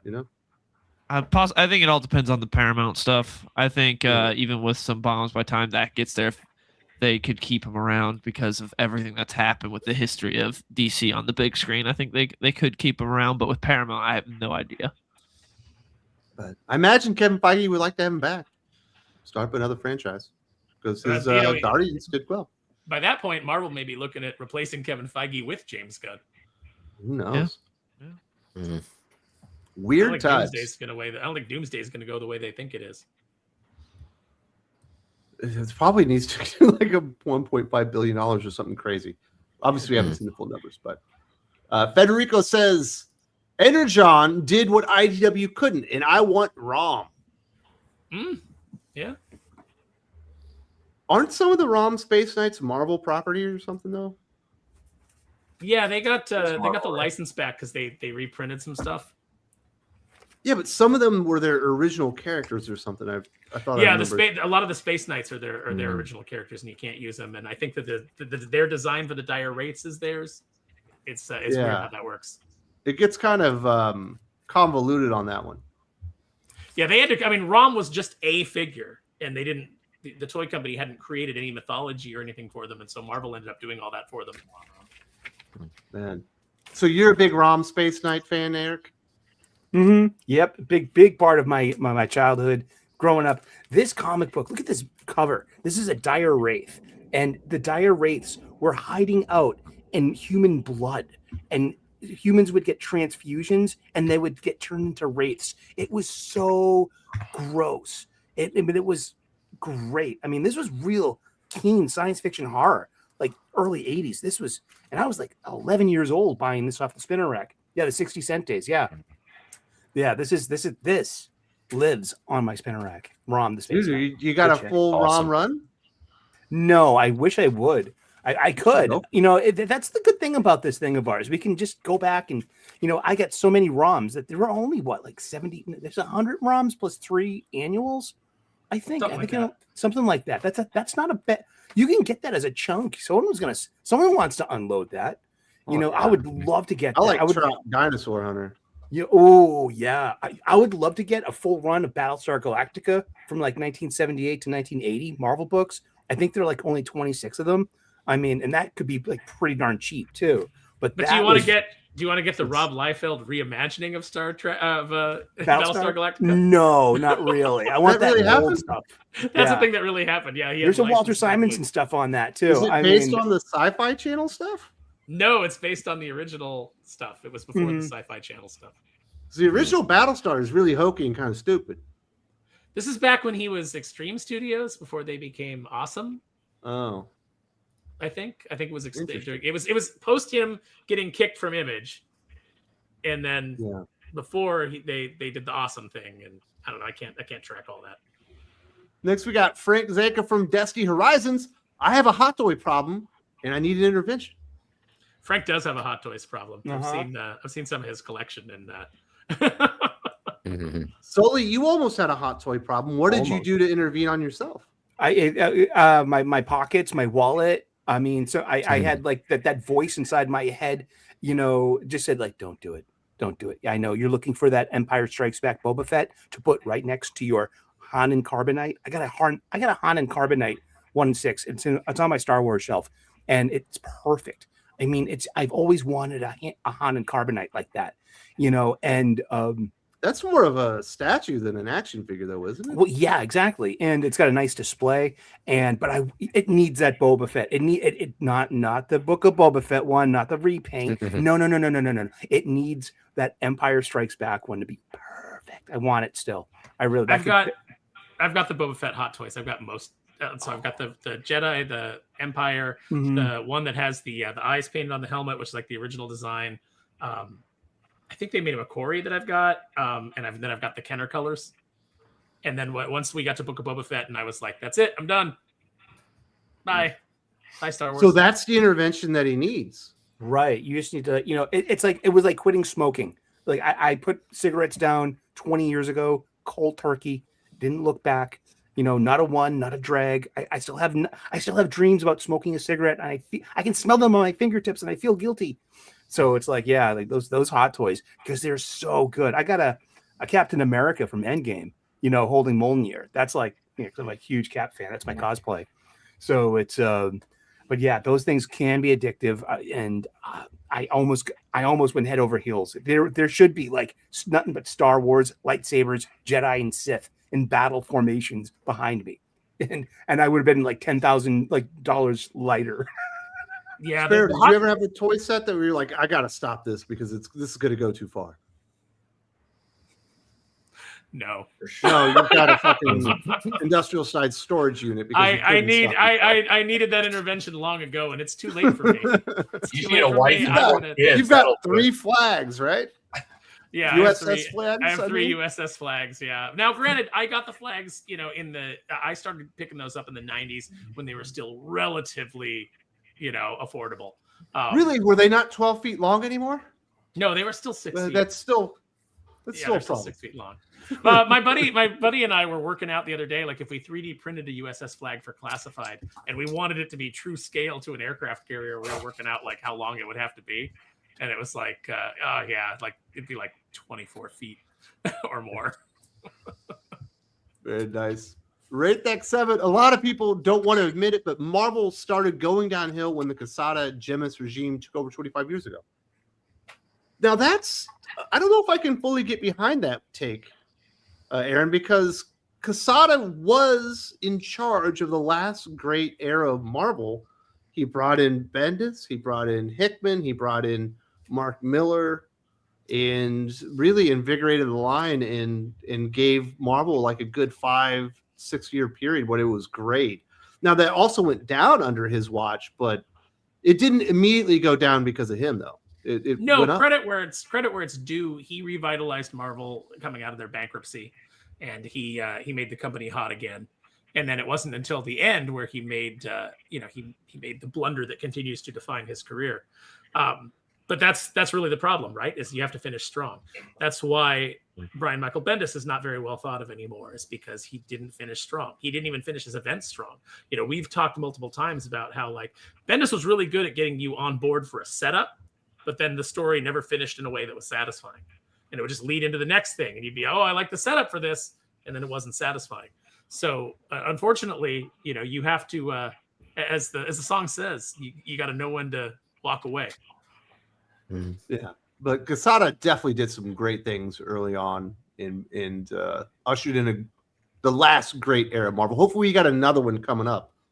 I don't see it right around the corner, but it certainly not with the current leadership. I mean, you'd have to get rid of Buckley, you'd have to get rid of CB Cebulski, you'd have to get rid of Tom Brevoort, and then bring in some people who are hungry. And I don't mean hungry in the way that CB Cebulski is hungry, where he's not thinking about comics, he's just thinking about lunch. I mean, people that are like, man, I really want to do something here. But you know what? That may be impossible. It's like we sit here and we talk about Cebulski and Brevoort, and I do think that they are guys that are should be put out to pasture. But the fact of the matter is they work in a corporate structure. Marvel is owned by Disney. It's not easy to make bold moves or to make interesting decisions or to shake things up. Corporatism is death. Yeah, you got to have that the group agreeing to it. But Bill Jemas did write potentially the worst comic book in history of worlds with Marvel. So he can live with that too. Just an Asshole says, hi, y'all. Been watching the channel for over a year now, and I appreciate your honest takes on modern comics and hope we will get the great stories we deserve. It'd be nice. Absolutely. Thanks. We're getting some great stories right now, though. Really enjoying Absolute Wonder Woman, loving Space Ghost, G.I. Joe Real American Hero, the G.I. Joe series. TMNT is really, really good now. Philip Kennedy Johnson's Hulk. Hulk's been really good. Great. Yeah. Superman by Joshua Williamson's been really consistent for me. I really liked it. Even the lower issues, you know what I mean? Overall, it's been a great experience. Yeah, it sounds like we're heading for some big things at DC. We're at the tail end or the second half of the Darkseid saga. So hopefully they're able to nail that landing. But I would love to see Marvel Comics get on board with making good comic books. That's the real problem right now. At least in my opinion. It sounds like that's what everybody else is observing, right? Yep. Yeah. But thank you very much for watching us for last year. I'm glad that you're enjoying the channel and you decided to stick around. Rate that 7. Marvel over the last 25 years told stories that should have never been told, like Wolverine's origin, and having Wolverine and Spidey join the Avengers. Wolverine's origin is definitely was not a good idea. And I think One More Day was a terrible idea. I think making Captain America Hydra a terrible idea. The outing of Bobby Drake was a terrible idea. So they've definitely done some really bad stuff over the last 25 years. I'm not sure that I'll put Wolverine and Spidey joining the Avengers as part of that, because that did allow Bendis to elevate the Avengers into being a superhero team on the level of X-Men, or at least in the eyes of fans with sales and enthusiasm. I don't know if he can do that without Wolverine and Spider-Man being on the team. You know what I'm saying? Yeah, I really like those books too. That Lennel Yu art on that floppy that got me every time. Got me every month. I loved it. Yeah. It has been an interesting last quarter decade. And then he says sales of Marvel under Quesada and Genis were artificially inflated due to temporary sales boosting stunts aimed at speculators.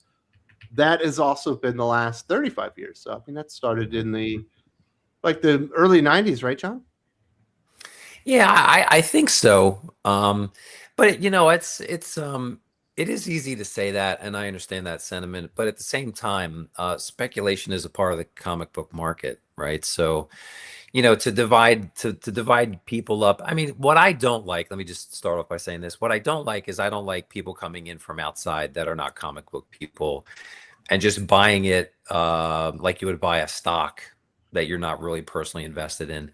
You know what I mean? I look at comics as like our thing. You know, it's kind of like the mafia. This is our thing. This is our little thing that we have. Don't come in from the outside and try to push up on us, right? I'm old school Sicilian, right?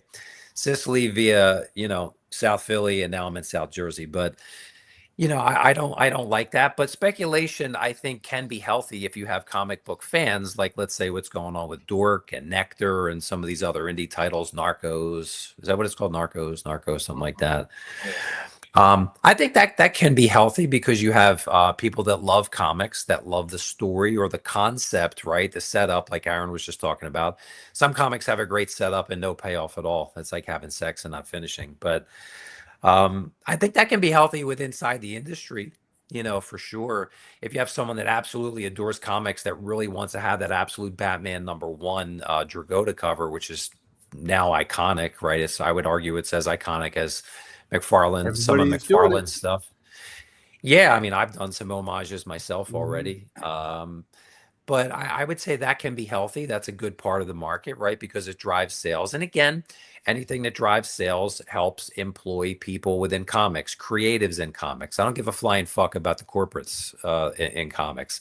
What I care about is the artist, the writer, the inker, the colorist, the letterer, right? The people that are working behind the scenes, the people at the printer, right? These are people in comics. So I do think that can be healthy. And I honestly don't know how much it's boosted. Sales are boosted by speculators coming in from the outside. So I would just argue that it's, you know, you need the readers like the Sullys of the world. You need people come in and they're just addicted to reading, like I used to be before it's weird. I start producing comics and I almost stop reading entirely because I'm so busy with comics I can't fucking read them, which is a sad irony. But you know, I think it's a healthy part of the industry. I feel that sometimes it's looked down upon when maybe we shouldn't. Well, I think it's because of Marvel and a lot of the other publishers and the way they do it, because, you know, you've got your normie, you know, casuals that come in and maybe they have a couple of series that they like. Maybe they don't have a pull list. They'll grab something here or there. Then you got your hardcores that are in there every single week. They got their pull list, you know, and they're spending hundreds of dollars, you know, potentially a week on the things that they're reading. Then you got your collectors, which are going to overlap a little bit with your hardcore, but they're getting their comic books in a different way. They're completionists. They're going to get multiple covers.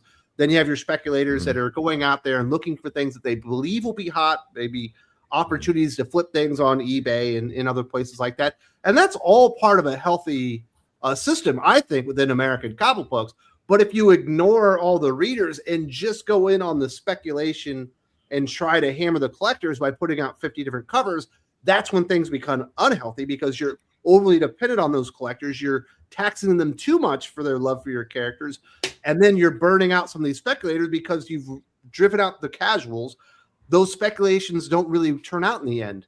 So that's where I think, you know, concentrating on too much of the collector speculator market in at the expense of readers and good stories ends up making it unhealthy.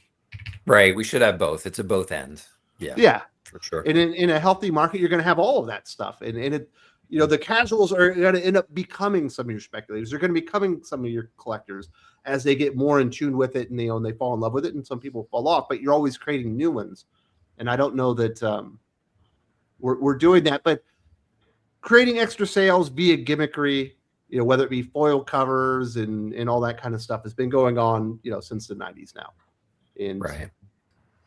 You know, probably all of Marvel's sales right now are due to extra covers.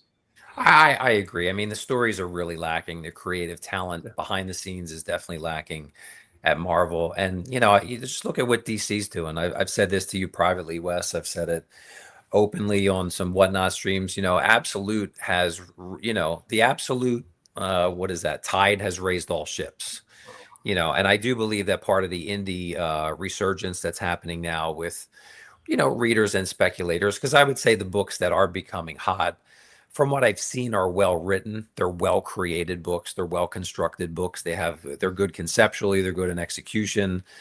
So I would say that, you know, without Absolute, I would raise the question: would we even have this resurgence in indie interest right now? I don't know the answer to that.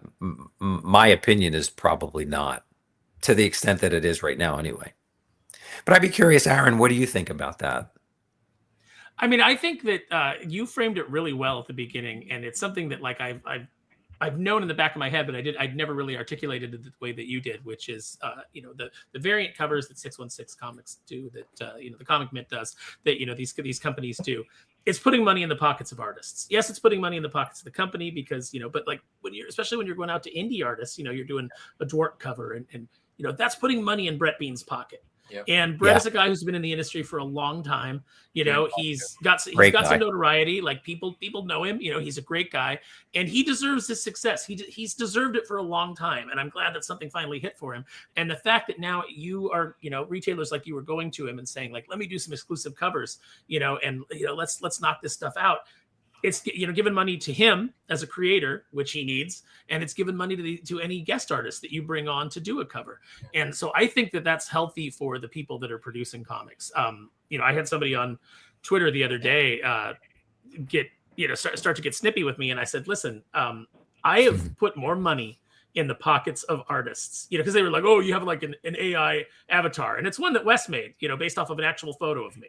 You know, and I was like, yeah, I said it's AI used for non-commercial purposes. I don't use AI on books. You know, I pay actual artists, and I have paid artists over the course of my career thousands and thousands of dollars. You know, I have helped support their families, you know, with work that I've given them, even from a company that I'm working for or individually on projects that I'm working on. So don't come at me and think that you're going to, you know, try and judge me and make me sit and, you know, oh no, you know, because I've done more than you have. So shut up, you know, for sure. That's what I'm about. I'm about supporting the artists, and I think that's healthy what you do. General Ballsack said that wasn't him, Aaron. But Aaron getting snippy on Twitter? No. You know, the funny thing is like people think that like I'm upset when I respond to people on Twitter, and I'm like, Doc and I talk about it all the time about like Twitter is so fire and forget for me. And I'll match whatever your energy is. If you come in and you're respectful and you want to have a nice conversation, I'll have a nice conversation with you. If you come in and you want to be an asshole, I'll be an asshole. The only thing is I'm better at it than you. So, you know. Federico de la Casa. I recommend Masters of the Universe from Dark Horse from Tim Seeley. Sick art and story. Cool. Yeah, I said in the comment. Tim's a big Lowe tuner. The Tim Seeley Master Universe stuff I saw was Freddie Williams II. I'm not sure if he's doing that one right now, though. But that stuff was sick. Freddie is absolutely amazing. He's killing it on TMNT right now, too. Yeah. And he's pretty fun on Red Letter Media when he shows up. He's Freddie Williams II? Yeah, he shows up as a special guest sometimes on RLM. It's pretty fun. Like Plinketto and stuff like, or videotape Jenga. Fun stuff, then. But appreciate the recommendation, Federico. And now we've got HH and the family over at Super Comics. Shout out to the Thinking Critical team from Fan Expo Cleveland. Visit us in Artist Alley booth PA7. Make yours indies and support Thinking Critical and Super Comics. Absolutely. Ohio is for lovers. You're going to love it in Cleveland, dude. Everybody loves Cleveland. Cleveland rocks. You know what? Since you're in Cleveland, if you get a chance, say hi to our good buddy Tom Zoller, Cleveland's most handsome man. Can you get the Skyline chili in Cleveland, or is that just a Cincinnati thing? I think that's just a Cincinnati thing, isn't it? I think so. But otherwise, I'll be getting some Skyline chili. Chili on spaghetti noodles? It's beautiful. Can you get with that, John? Or you said you're Sicilian. Can you get with people putting chili on top of pasta? I love chili. Yeah, anything with tomatoes on pasta is for me. There we So go. as long as you got some tomatoes in there, and you got to say tomato, not tomato. Tomato. Tomatoes. Well, we've been talking around this a little bit, but I guess we'll get more into the Tom Brevoort of it all, even the Joe Quesada, after some of the things that he said this past week regarding his time and his additions to Spider-Man One More Day. And he basically got into a big argument on his Substack.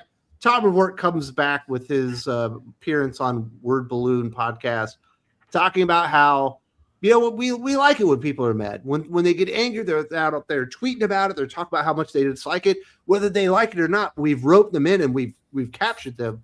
And I just don't think it works that way, Tommy.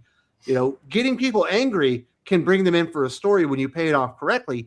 Getting them angry over and over again and then never giving them what they want, probably not exactly what he thinks he's doing.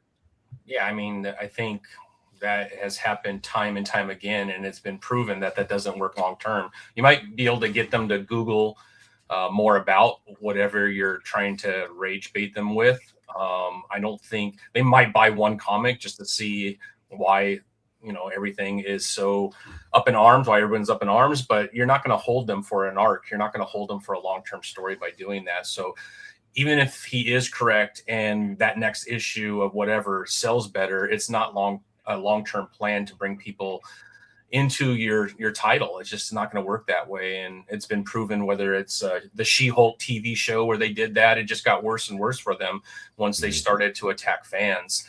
It's better just to do what you think is right and then leave it all alone and let other people talk about it. But once you start to get involved with the fans, you just create a warfare, and I've never seen it pan out to where, the company's benefiting from attacking their own fans. It makes no sense to me at all. Again, I've had Tom Brevoort on my podcast, really nice guy, has incredible knowledge of, comic books and stuff like that. I don't think he's in the right position over at Marvel. But I think he's going the wrong path by thinking that doing that to fans is going to do anything to benefit Marvel long term. It just doesn't work out that way. I wish that he had great knowledge of the fan base and of what makes the fans engaged, because this is everything with Marvel and everything in that sort of thinking is very short term. Yeah. Short term rage leads to people being engaged until it runs out, and what keeps people engaged is having fun, enjoying what they're reading, whether it's harrowing or whether it's tragic but keeping people hooked in and keeping them entertained. And when you have contempt for your audience, which all of these guys at Marvel, they talk down to their audience. Yeah. So, it's you hear not so much from Cebulski, because he's just thinking about, what bow buns he's going to get as soon as he gets out of work. But, you got all these guys, Joe Quesada, when he was talking about, the stories. You've got Tom Brevoort. They all talk down to the audience. And it's like the audience is who allows you to do what you do. Robert Picardo was just saying, on Starfleet Academy, was like, well, the IP is owned by the studios, not the fans. No, but the fans decide whether or not the IP is viable. It's worth anything, yeah. Mm-hmm. Yeah, you can own that IP all you want and not be able to make $1 off of it. It's the fans that get to decide that. So you constantly have to be checking in with your fans. You have to respect them. You have to, these are people that you're asking to give your hard-earned money. We say it all the time. You are in the customer service business. If you're asking people to give you money for your product, your comic, your story, your hamburger, whatever it is, you're in the customer service business, and you better goddamn well come correct and respect the people who are giving you their money. Because if you don't, they'll withhold it, and then you're screwed. Agree. Yeah, and I do think that his statement is just odd in any other retail context. Like I said before, apply this to Target or Walmart or a restaurant. The statement is so weird if you apply it to any retail context. It would devastate my business personally, right? And I did look him up on Wikipedia to the extent that Wikipedia is correct and not edited in certain ways at certain times, but it said that he studied in an illustration program at the University of Delaware. This is Tom Brevoort we're talking about. And then he started at Marvel as a college intern in 1989. So what does that tell me? It tells me that he never was the owner of a business. He never had to directly see, he was never a salesman, right? I was a salesman before I started my business. I mean, I was in government work too, but I also have sales backgrounds in different areas. And I kind of think that you need some sales experience when you go into a high-level editorial position at Marvel, because a high-level editor is directing story and is directing creative over large swaths of time and large print runs and large narrative arcs. So if you don't have any sales or business experience, what in the motherfucking world are you doing in that position where you're able to influence whole lines of comics and whole story arcs in a direction where you're actually happy if people are enraged? And that also, I think, to me, not only does he not have any background in sales, I don't think he has any background in a basic understanding of human fucking nature, right? If I'm just being brutally honest, which is normally the critique of me. But because any understanding of human nature, you would understand that rage or anger quickly turns to apathy. It's not going to just fucking burn for 100 years and you're going to stay engaged. You're going to walk the fuck away. So I don't think there's any understanding of how to conduct sales. I don't think there's any understanding of how of human nature, because rage eventually just turns into not giving a flying fuck and moving on to the Energon universe or to the new Snyder universe, not Snyderverse, but the new Snyder universe with Absolute, right? And Scott is, from what I understand, largely directing, creative at DC. So, again, it looks like Tom Brevoort came right out of the University of Delaware and went right into Marvel and just stayed there. Yeah. And I don't know if he has any background in sales, but it certainly seems like he doesn't, and I think that's a problem. Yeah. No, he doesn't. Yeah, he's been at Marvel. I think he's been there longer than anybody else at Marvel up to this point right now. Right. Everybody he grew up with at Marvel is already retired. So I think is the longest running employee. From what he said. So he's been there a very long time. And yeah, it's just unfortunate. I don't get it. I don't understand it. Like you mentioned, John, in any other retail business, you'd be fired immediately when you go after your fans or of course, or the opportunity for your title or whatever you're selling to be doomed by your comments. No one would put up with that because they're for profit. I think because Marvel is such a small percent of total Disney revenue that no one's really even looking at it. It doesn't affect their P&L, doesn't affect their bottom line with whatever happens at Marvel. So you have people at Marvel who could get away with these things because no one notices it. It's a blip on the map. It's a gnat on an elephant's ass. It's so small when you consider what Disney represents from a total revenue standpoint, that there's no adults in the room watching over going, you can't do that to our paying customers. Like, our success depends on more people reading our titles. None of that is part of their business model at Marvel. And I just think it's so small that no one notices it. That's the only reason. That's the only thing in my mind I could think of that would make sense to me as to why they would do something so ridiculous, because anywhere else they would be gone. No retail environment would that ever be put up with. I'd be fired immediately if I said something about our customer base or to one of our retailers that, carry our products. It would be over for me instantly. And it blows my mind. I don't know. Well, the moment that you start to attack your audience, and this should have happened years ago, the moment that the creators and the executives at Marvel started to attack the audience and say, we don't want you, we want this other audience that doesn't exist, but they thought existed. The moment they started trying to replace that audience, they should have been fired. The moment Kathleen Kennedy was like, well, listen, we could just get like all the girls, to like Star Wars too. Someone with sense should have said, no, that's not how this works. Yeah. You don't, there's nothing that fits all of these, demos that you're going after. Is it a good idea to try to get more girls into Star Wars? Sure. More people into Star Wars makes more money. But the girls that like Star Wars already like Star Wars. And so you don't need to change it. Wes and I talk about the poll all the time that was like, well, 50% of women read comics. And everybody was like, oh, and it was like, no, 50% of women know about comics because they've seen the MCU now. And it's like, but based on that Facebook poll, everybody goes, we need to start catering more to women. Well, and if you believe that 50% of the audience is women, why would you change a thing? And how many people were polled? Yeah. I mean, how many people were in that poll? Literally, what's your error bar on that stat? It was based on Facebook survey data on the amount of people that said they had interest in Marvel, as their characters or DC as their characters, versus the amount of men and it was like somewhat equal. It was like, the 50% of women are interested in Marvel comics and DC comics. They would like to support the comics, but you're not making comics for them. That's why you're not getting their business. And it was like, no, they were aware of the characters. They liked Iron Man because fucking Robert Downey Jr. was cool. They weren't ready to go to their fucking local comic book shop and drop down, $4 an issue and jump in and go for on a 3-year run. It's a different animal, And that's okay. It's okay. I said this on X the other day in regards to Kathleen Kennedy's stupid statements coming out, and they're like, what do you consider your success at Lucasfilm? And she's like, well, with Disney taking over Lucasfilm, I was able to bring in all these women. I was able to hire more women, and like 80% of our writing room is women now, and it's like, yeah, and your revenue is down. So what did you really, if the only measure of success is we wanted to fire more men and hire more women, then I guess you succeeded. But like, is the property healthy? Is it making money? It's not. Yeah. Star Wars is Star Wars in worse shape than Marvel Comics? Maybe. Yeah. I think so. What it represents to culture, what it represents from a revenue standpoint, the impact that it's had on so many different people and things, for sure. I would think. Right.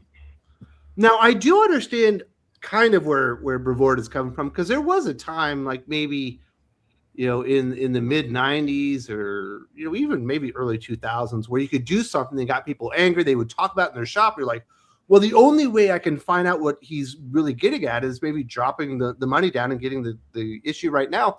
You don't really have that. If somebody goes, oh, you won't believe what they did in this week's Avengers, right? You go, right. Oh, shit, Avengers on your YouTube. Then you go, okay, filter for the last week. Who's talking about this Avengers comic and talking about what happened? And they'll explain it all for you. There's got to be some kind of conflation with media churn in digital media. And like, hey, we're getting all of these metrics, these clicks. My analysts say that we have people's attention. People are talking about our product. People are talking about it online. And we can prove to our bosses, hey, look, there's so much interest in what we're producing. And but there's more people watching the Critical Drinker and Nerdrotic talk about Star Trek, Starfleet Academy than are probably watching the show right now. Does that really equal success? It equals success for Critical Drinker and Nerdrotic, but does it actually equal success for Paramount because people are aware that they put out a show that's absolutely terrible? Probably not. Yeah, there's a lot of pop culture stuff now. I'm way more interested in the commentary on it than I am in actually watching it. Me too. I would rather sit and watch Mahler and the guys on EFAP tear something apart for 3 hours, and because they're actually making good observations within that dissection of whatever it is. Then that's more interesting to me than watching, the property, which was not written by people who thought about it at all in any kind of critical or creative way. They just vomited it onto the page, and then it got vomited onto the screen. Yeah, Dylan, it's the same thing within video games. It feels like all the AAA companies were just like, you know what? The best way to make a video game popular is to do something everyone hates. And they'll talk about it. It's like, yeah, they're talking about it, but they're talking about how much they hate it and how much they aren't going to buy it. Well, they got hit with the same thing that Aaron was talking about, where when you used to look at like behind the scenes developer stuff, it was like it's mainly a bunch of like nerdy dudes, and now it's a lot of pink-haired ladies and dudes that aren't dudes anymore, and a lot of that, and you're like, oh, there's a correlation here with the quality of video games and who's making them. Well, and who they're designed for. They're not really designed for people that are into gaming. Yep. It's unfortunate. It turns out that, and this is, on average. So again, there are exceptions to every rule. So, understand what on average is before I say this. On average, it turns out that women are not very good at writing masculine fiction that appeals to men. Which shouldn't be surprising. No, it shouldn't be. But don't you dare say anything mean about Ultimate X-Men again, Aaron. Oh, I'm sorry, that was me. Oh. So what's next for Marvel, do you think, Tommy? Where do they go from here? I'm seeing the announcements that they're making, and it feels like there's no real course correction, and they're just going to keep the straight and narrow. I'm not sure too many things will change. It does seem like they're seeing what DC is doing, and they are trying to bring on some bigger names from a talent. I mean, you see what they've done with Phil Kennedy Johnson, giving him, his contract. You see Joshua Williamson coming over for Iron Man. It does seem like they know they need to do something, but until leadership is directed by the owners to make a change, or just an outright change is made in leadership, you're not going to see a change. I mean, that's who these people are. So I can't see, unless someone else gets involved, not too much changing. I just don't see it. Yeah. That's too bad, because they could use Marvel right now being pretty darn good, because they put out so many books. Yeah. Let's hear for the Papals. Marvel 2099 says editors want you angry so they can look up how many articles are made and comments are written. It all counts, even if it's the fans tearing the story apart or saying how bad a character is being portrayed. All counts as hits. Sounds about If you're right. in a for-profit business, that does not create profit, though. Right. It puts the name out there and it gets people to talk about it. But if it doesn't put people into a comic book shop to buy that comic, at the end of the day, if you're a for-profit business, this doesn't benefit you, because all the traction that's being gained by those conversations are happening from other YouTubers talking about it. They're the ones that are making the money off of that, not Marvel. So where is the profit being generated for the organization by creating that kind of an environment if it doesn't translate into comics being sold? Yeah, I think these boomers just haven't figured out what trending really means and how that equates to actual business. Just trending doesn't equal success. No. There's a Ryan George video that's about that, where it's like his old relative is like, why don't stories like this ever hit trending? And he's like, first of all, that's meaningless now. Like, you don't even know what that phrase means. It's like, oh, hey, everybody's talking about our new One World Under Doom. And then you look at the comments and like everybody's like, this sucks, I dropped it. And it's like, yeah, look at all the engagement. Okay. I guess. Yeah. Didn't make you any money. Yeah, I don't think they've adapted to the digital world yet. Mm-hmm. Very, very well. Unfortunate. Super Frandaman, what are your thoughts on ASM Venom Death Spiral event? It's a bold move, killing off both Peter and Eddie's relatives, in my opinion. Now Eddie's dad has been killed. That is true. That was revealed in this week's Venom. I thought the very first issue, ASM Venom Death Spiral #1 or whatever, I thought it was a train wreck. I thought it was poorly paced, not very well set up. Dylan and I had to do a review of that one when we were doing the Hot or Not podcast, and I didn't think it was done very well. The next issue was an ASM done by Joe Kelly, and I thought it was an enormous step up. I think it was, I can't remember the artist right now, but the art was really, really good, and I was like, well, it's not something I would recommend, but I wouldn't recommend staying away from it either. That ASM issue was actually pretty above average. But then this week's Venom by Al Ewing and Carlos Gomez on art was worse than the first one. So it's kind of been uneven and all over the place. Now, the idea that there's a serial killer out there that are weaving their way back to Peter Parker and Eddie Brock by killing off all their family members is somewhat interesting. And I think it could be done well. But I don't know. It's not really hitting it for me, personally.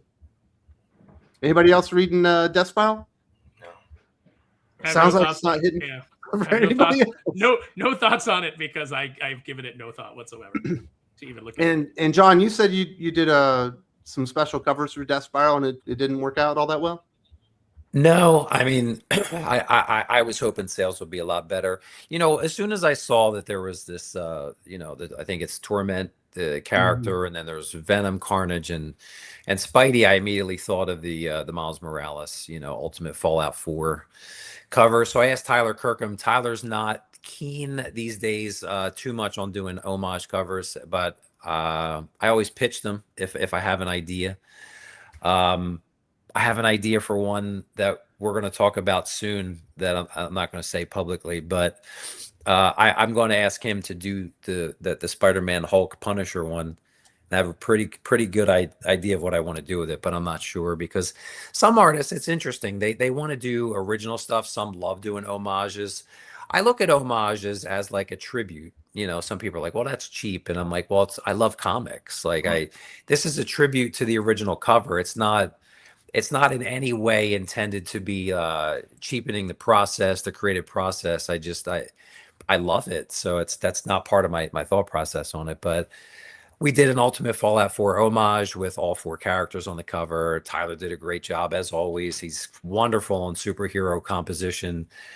And I was like, wow, this is going to hit. And this just shows you, right? So I invested, all transparency, about $23,000 in a 3-cover set. That's how much it costs to do a Marvel trade dress at $3,000, Virgin at $1,000, Virgin 3rd cover at $1,000. It's about $23,000. And you gotta sell more comics than you would think to make that money back, even to break even. And I didn't make it, not even by a long stretch. So some projects I take a big hit on. And I thumbed through the issue. I got it a couple days before release. I thumbed through it. I was not impressed with the interior art. Who was that, Wes, on the interiors for that? Yeah, right.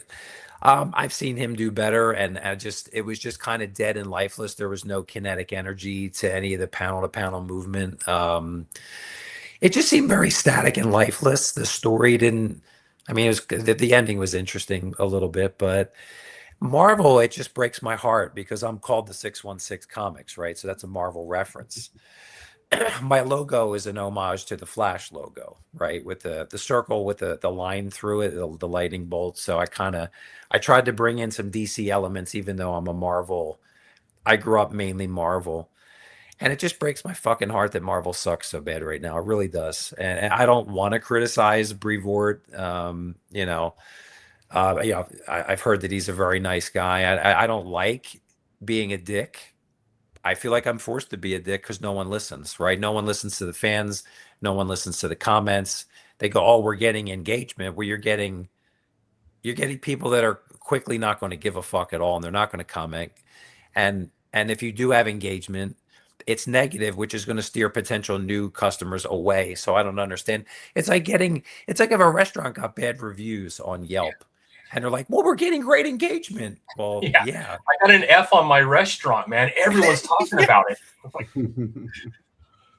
Yeah, it was just weird timing for this event, too, because Peter had just been in space, and he literally comes back and you expect him to fight Hellgate, who's the one that punched him into space. And still haven't seen Hellgate. You've got to go fight this serial killer first. Kind of weird. I don't know why they shoot their storylines in the foot like that. Yeah. Totally. I don't know why they don't elevate the writer, right? You need to really elevate the writer. What's your vision for this project, right? How do you want to execute it? What type of artist do you want to use? How long is this going to go on for? Okay, we're gonna give primacy of place to the main creator of the book, the artist writer team. What do you guys need to execute this, right? Because think about it this way: if there's a 12-issue mini coming out, right?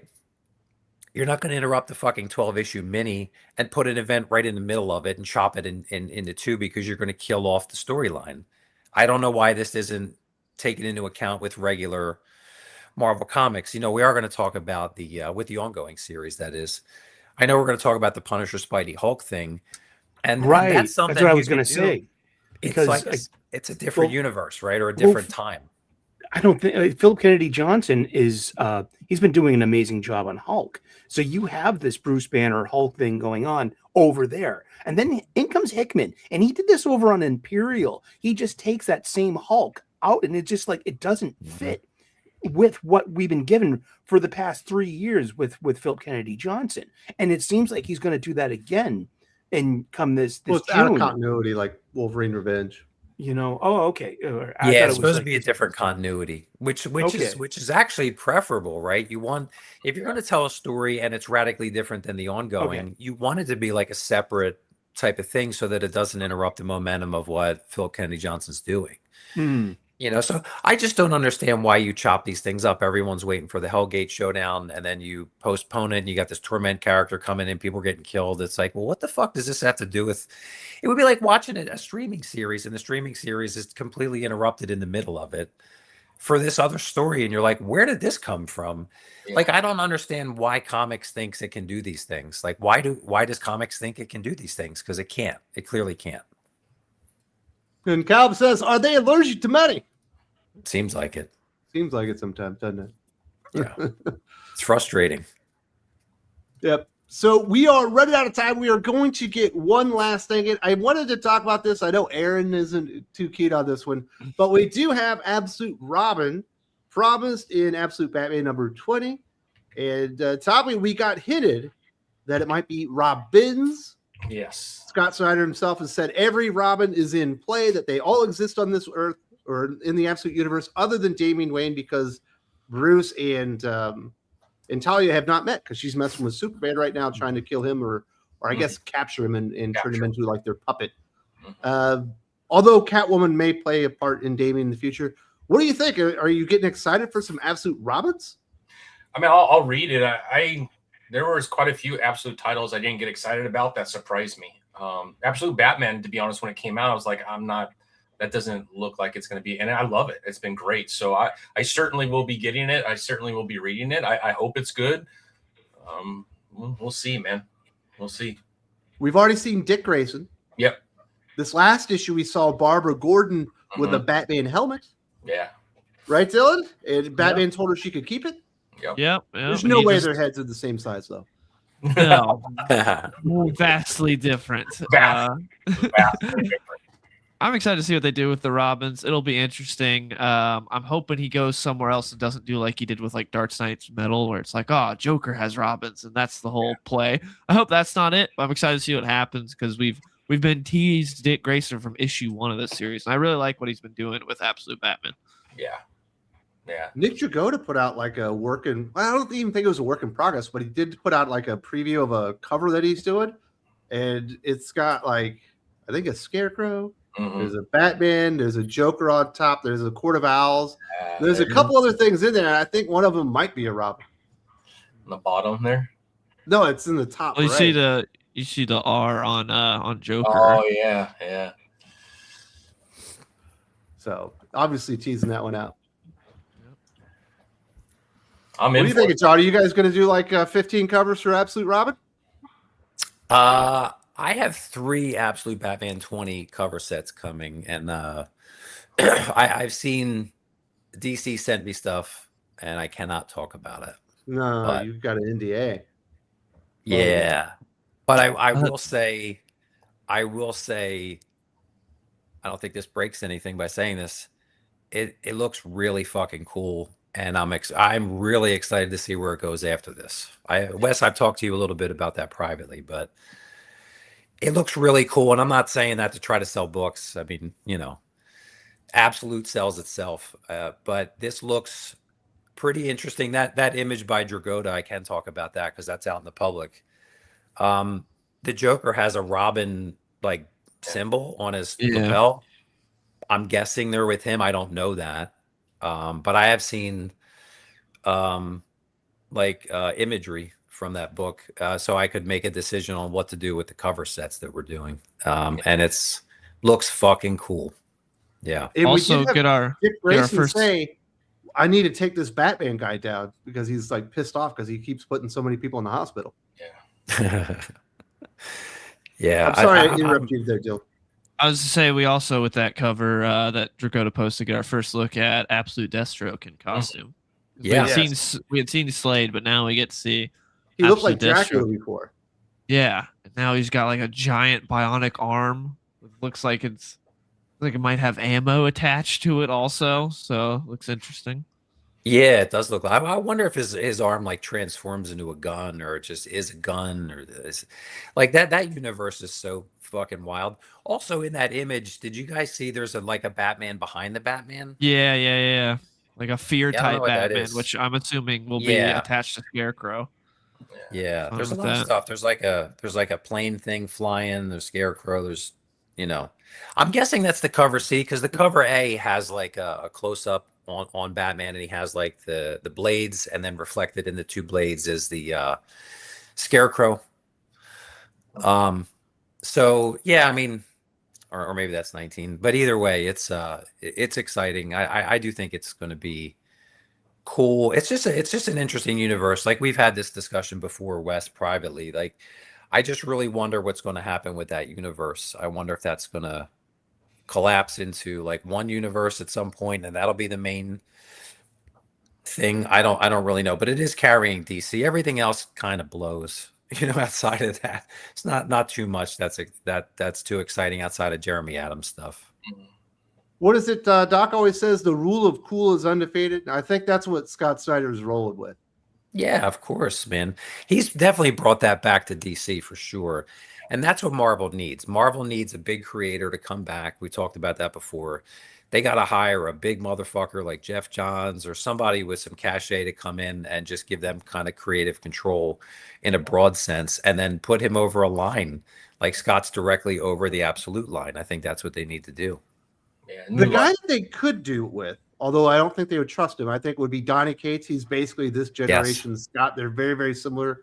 It's unfortunate what happened with Donny. It is. I got to hang out with him at Terrificon a couple years ago for like a long time. And I was working with his then wife at the time a lot, Megan, on a lot of different covers. So we hung out. Jimmy Palmiotti was there. I got to meet all these cool people. I normally don't go to cons, but he was great. I mean, he gave me a lot of really cool insight as to what was coming on Venom. And he's such a nerd, and that's really his passion. He just has other things outside of comics that drag him away, unfortunately, behaviorally, and that just sucks. Yeah. But if somebody could do it for Marvel, what Scott is doing for DC, he would probably be the guy. Yeah, I agree 100%. Yeah. Yeah. He takes big swings. I mean, Scott takes big swings. You can critique the way he lands certain narrative arcs, and you can certainly critique different story beats that Scott puts in there, but that fucking dude takes big home run swings. Like, he's swinging for the fences, and that's what you need in comics. Comics is big and brash and bold and ballsy, and that's what we need. That's a lot of bees, but you know what I mean. Yeah. No, you're right. Yeah. Sometimes you go too far and you get All-Star Batman and Robin. Yeah. And sometimes you get absolute Batman. But you'll never get absolute Batman if you don't accidentally get the other one every once in a while. Yep. You go just a little too far. Although, Dylan, you think that absolute Batman and Robin is basically on par with absolute Batman with its craziness? If you read All-Star Batman Robin in the right mindset, it is an incredible comic book. But you have to be in the right mindset for that comic. Like Pantera playing in the background? Yeah, it is. It's fun. Very nice, very nice. Should we start talking about some comic book recommendations this week? It's fun to talk about the Robin stuff. Definitely be looking out for Absolute Batman 20. Probably going to be a spec value hot key comic book there. All right, John, you got any books that you want to recommend or anything that people need to know about? Maybe a whatnot stream or something that's coming up for sale on the website? Well, we got a lot of really cool launches next week. We have Absolute Batman 19. It's a Scarecrow cover by an artist I've been wanting to work with for years. Well, maybe not years. That might be an exaggeration, but for a while. Fabrizio De Tommaso. That launches Monday. We're doing 4 different covers for that, 2 foils. We have Dork #1, 4th print. I never thought I would do a Dork comic. I am thrilled for Brett. I work with Brett on Lucky Devils #1, which is an image book by Ryan Brown and Charles Soule. So I work with Brett on that. He did a cover set for us. And he also did a cover set on TMNT Naruto. And those covers didn't sell great because Brett has a specific style. And before Dork, it was hard to it was hard to sell that style, right? It's a very exaggerated comic booky, cartoonish type of style, which I really love. Mm-hmm. But and an interesting story with that too is sometimes I work with artists that get very famous later. I produced Mark Spears' very first 4 comic book covers in the industry, period. Wow. Mark approached me. He emailed me. I think that's how it went down. It was either that or I saw him on Instagram and cold contacted him, one of the two. And I started working with him, and he was just producing incredible stuff.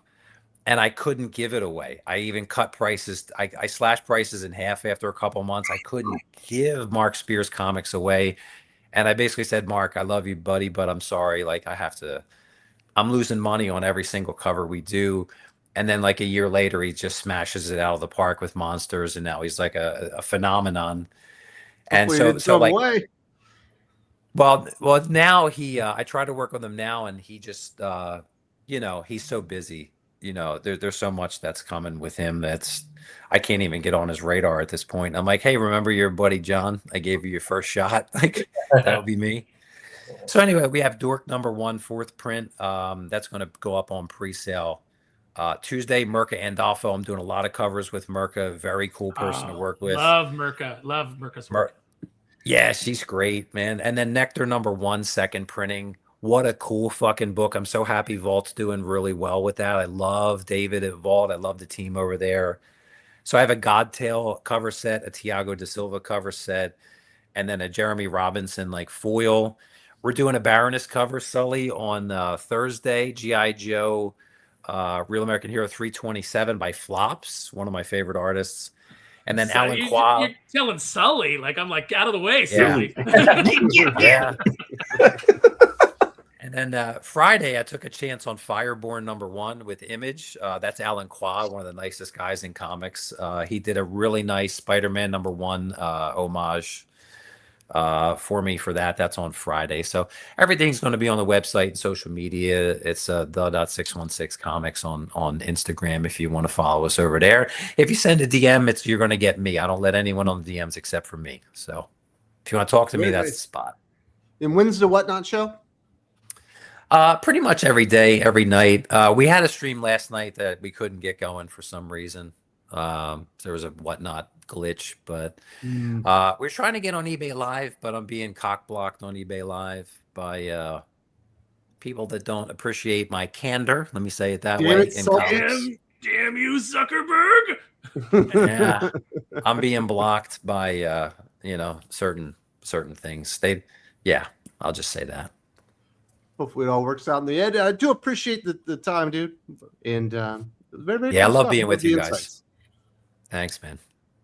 All right, Tommy, you got any books that you would like to recommend this week? Yeah, I mean, we talked a little bit about Ordained. I'm really enjoying that. Dork, I'm loving what Brett Bean's doing. Dork 2 came out, which is a lot of fun. I am a big Tyler Kirkman fan, and his final boss is like reading a video game. Yeah. If that's even possible. It's just a lot of fun.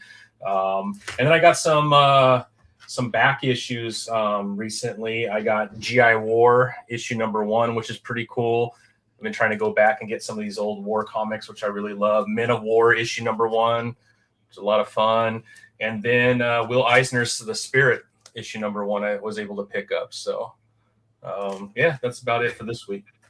Very cool, Tommy. You got any big interviews people need to be knowing about, or maybe one that just happened this past week? Yeah. Well, I got quite a few, man. I got let's see here. I got Derek Kirk Kim and Jacob Perez. They have their new title Royals coming out with Image Comics. They're going to be on. I got Dexter Soy. I'm a big fan of his art, so he'll be on. Tony Fleece is coming back again to talk Next Level Deathstroke that he's writing. William Harms with the success around White Sky. He'll be on. We'll be talking about that. I got Peter Tomasi on, talking Rockefellers and everything else that's going on with him over at Ghost Machine. We got Christopher Priest coming back. We got quite a few. John Timms, I'm a big fan of his art. He's coming on to talk Superman and Aquaman. Joe Casey's coming with the news around Terminal over at Skybound, which I'm really excited about. Awesome. Thomas Healy, who's the editor-in-chief over at Spawn. I have him on quite a bit. We talk a lot of Spawn because I'm a big Spawn guy. Ed Brisson, we're going to be talking Thunderhawks, which is the next title coming out with him. And then Maytal, we're going to be talking Sisterhood. The trade is coming out for Ghost Machine over there. Quite a few. And I'm working on some others as well. Very, very cool, brother. Really appreciate it. Sully, you recommended any comic books this week? Yeah, actually, I got to read Alias Red Band #1 this week, and I was kind of like on the fence at the beginning of it, but once Typhoid Mary enters the story, I'm completely sold, and it ended up being pretty entertaining because I was a huge fan of Bendis's Alias 25 years ago back in the day, and I also checked out that that Spider-Man Meals to Astonish #1. I'm a professional chef, and so there's a culinary angle in there. And it was a stupid, lighthearted story by Steve Orlando, but I ended up kind of enjoying it. It was very endearing. And because don't embarrass yourself, Sully. I have the bad. I'm the Prince of Bad Takes. I am the Prince of Bad Takes once again. And but I got 4 floppies from my local comic book shop, as I do get every Wednesday. I picked up Absolute Batman #18 strictly for the wonderful Eric Ganetti artwork. Story-wise, I'm kind of on the fence. There was a lot of emphasis on Martha and her history in Talons and the Court of Owls. And maybe that whole Robins thing, multiple Robins, will just be a natural thing to combat multiple Talons in this world. So you never know. Great visual storytelling by Eric Kennedy. Worth the $4.99. Transformers #30. I don't give up on this book. It's a story beat. You know that everything's going back the way it was, and pretty like probably in 6 issues or so. But don't give up on this. This is a good book, please. You know, GI Joe 326. We were all raving about this. What was that one amazing. What did Cranky do? It was Bloodrick. That was this sword and sorcery one. I loved that book, and I was wondering, oh, that's where I know this artist. And this is the first cover without. This is the first time we're getting no Andy. Is it Andy Kubrick or Adam? I think it's Andy. The Adam, Andy Kubrick's art. So I guess he's done doing covers, and that what an amazing run at 25 issues. I love those Andy Kubrick covers. And but here comes next. What a great individual issue, nice and standalone. My favorite issue of anything from Skybound Hasbro since they got the license. Better than all these Transformers and GI Joe to me. Good. This is such a Larry Hama GI Joe issue. With narrative captions explaining all the military jargon.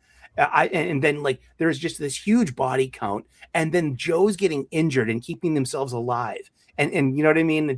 It's a survival tale. This was really good. Roadblock's got a vehicle destruction gun he's using on people. He's like, ain't no one gonna report me in. And Snake Eyes being a man of very little words and getting the job done. And it was that what a good GI Joe story. But I really liked Emperor Aquaman #15. I'm really happy with Jeremy Adams as a DC superhero comic book writer. More, please, and maybe give the reins to him. I would love to see him do a Crisis story, or give him Justice League. I think that would be the best thing. Would be let's give Jeremy Adams Justice League, please. That would make us all happy, wouldn't it? I hope he's next for Batman. To be honest, solely, I would love that. Would be cool too. Seriously, yeah. I mean, yeah, we throw him on everything. He's doing great. And thank you to everyone out there in TV land, and especially in the chat, the world's best chat in the world. Happy Saturday and happy St. Patrick's Day weekend too, from your friend Sully from Boston. It's St. Patrick's Day weekend here in Boston, Massachusetts. So you have a friend, Sully from South Boston, and the parade's this weekend. So I'm making boiled dinner tonight, corned beef and cabbage, and drinking Guinness. LK8181 says, did no one read DCX AEW #2? Of course, Aaron Sparrow read DCX AEW #2. Okay, if you guys follow wrestling, I definitely recommend you follow Pro Wrestling Times PWT with Phil Marks. Phil Marks, I think, does some of the best commentary in wrestling, and there is a chance that I will be going on with him, and we will be reviewing those books. So stay tuned. So I was right. Nice. No lies. We should be reading Aaron or no? Well, I've not read them yet. Okay. So what we're planning on doing is he's going to put them up, and I'm going to review them live. Like you're going to get my immediate reaction. I got halfway through the first issue. Oh, that's not good. I love wrestling and I love comic books. You can do it the right way. It didn't. Yeah, we'll see how you like that one. What do you recommend this week, Sparrow? You recommended comic books or you recommended toys? Maybe a little bit of both. little bit of both. Obviously, I'm going to recommend G.I. Joe. With the rest of comic recommendations, I throw my recommendations to Dylan because Dylan and I have very similar tastes. It seems like we're always kind of liking the same stuff. You're pointing at Sully. You're giving me mixed signals here. Whatever Dylan says. How does this work? Whatever Dylan says. I throw it to Sully. I'm going with Meals to Astonish. Meals to Astonish. Yes. Ben Grimm's suggestions for eating in New York. Pretty good. That was fun. So I am recommending some toys. I picked up Werewolf by Night. So pretty excited about this one. They finally did a good figure of that character. So, we haven't had one of these since the Monsters pack that Toy Biz did back in the day. So this is a really nice update for that. I'm recommending Warbow. So this is a character from Crystar. They've been sneaking these characters, Crystar and Warbow, into the Marvel Legends line. I talked to a guy at Hasbro. He said if Warbow, each one justifies the next one. So Crystar sold well, so they did Warbow. If Warbow sells well, they'll do Moltar. So if you guys have any fondness for the old Crystar figures, jump in. I mean, they gave us a ROM recently in the Marvel Legends line. Let's get some of these old toy guys going. I'm definitely recommending the Storm Arena Ryu and Ken. These are absolutely fantastic. They are the Jada ones are really nice. Don't get me wrong. These are just a step above. Same basic price, but more accessories and a little bit more posability, and some nice alpha sculpts. So Jada has the license for the Super Street Fighter. They've got the alpha sculpt license, and then he's not complete yet because I'm still waiting on Phantom Rider and the six-armed black-suited Spider-Man. But yes, Scourge the Executioner Build-A-Figure. You can see he's missing his legs. So I still need to get those. But this is a figure I have wanted forever. I've never felt that the Masters of Evil are complete without him. So happy that we're finally getting him. So those are my recommendations this week. Also, I recommend that you go over to the Comic Mint, and if you would be so kind, pick up the homage variant of Kneel Before Doomface, the preview edition. That will be shipped out after MegaCon by the Comic Mint, and I just pasted in the chat a discount code for all of our comics aficionados. Very, very cool. And Aaron, you will not be here next weekend. I will not be here next weekend. I will be at MegaCon. I will be signing each and every one of these that goes out, signing and numbering them, and shaking hands and kissing babies or whatever it is that is asked of me at MegaCon. Well, very, very cool. Dylan, you are last, my friend. Are you recommending anybody read comic books this week? Yeah, there were a few good comics this week. Say Teenage Mutant Ninja Turtles number 16 was pretty good. Recommend that. Some great art there. Some cool stuff going on. Obviously, we already talked about to death, but A Real American Hero number 326 was incredible. It was great. Andrew Kranke on there is, it's so good. It's such an action-packed, fun issue. Emperor Aquaman number 15 was really good. Aquaman continues to be great, and we finally got Arthur back. And then Absolute Batman number 18. We get the end of this little two-part Poison Ivy arc. That was pretty good. So you're a TMNT fan, but you hadn't been reading TMNT till this week. No, this was my first time reading this since was it Gene Yang or whatever his name is took over. Because I read a little bit of I felt like the first two issues of Jason Aaron's run. Yeah, that one got much better over time. But I think Gene Yang's knocking out of the park, and you finally got to see the Yujigami. Yeah, that was cool. That design is great. That was fun. Yeah, that one was love that one. Yeah, I'll recommend Space Ghost, but I'll get to that one on Best of the Week. Do you have any videos or anything people need to be looking out for, Dylan? Yeah, I'll have a video up later today talking about Matt Fraction's run, going all over Matt Fraction's Batman run and my thoughts on it so far, because we're 7 issues in, and it's been interesting. It's been a little all over the place. Yeah. We'll see how it goes. But that last issue, Joker looks pretty weird. Yeah, well, he's been Do you like fat back to tank Joker? Yeah, he's been sitting in there, not been able to do nothing, so it makes sense. So that will do it. I hope everyone's having a great weekend. Go support the USA as they play. Is it the Dominican Republic in the World Baseball Classic? What else we got? We got more free NFL free agency going on this weekend. We got a big AEW pay-per-view for Aaron to check out this weekend. So there's definitely lots of stuff out there. And definitely head over to the 616 Comics and check out all the new drops that are going to be coming out on Thursday, it sounds like. And we will see you all around.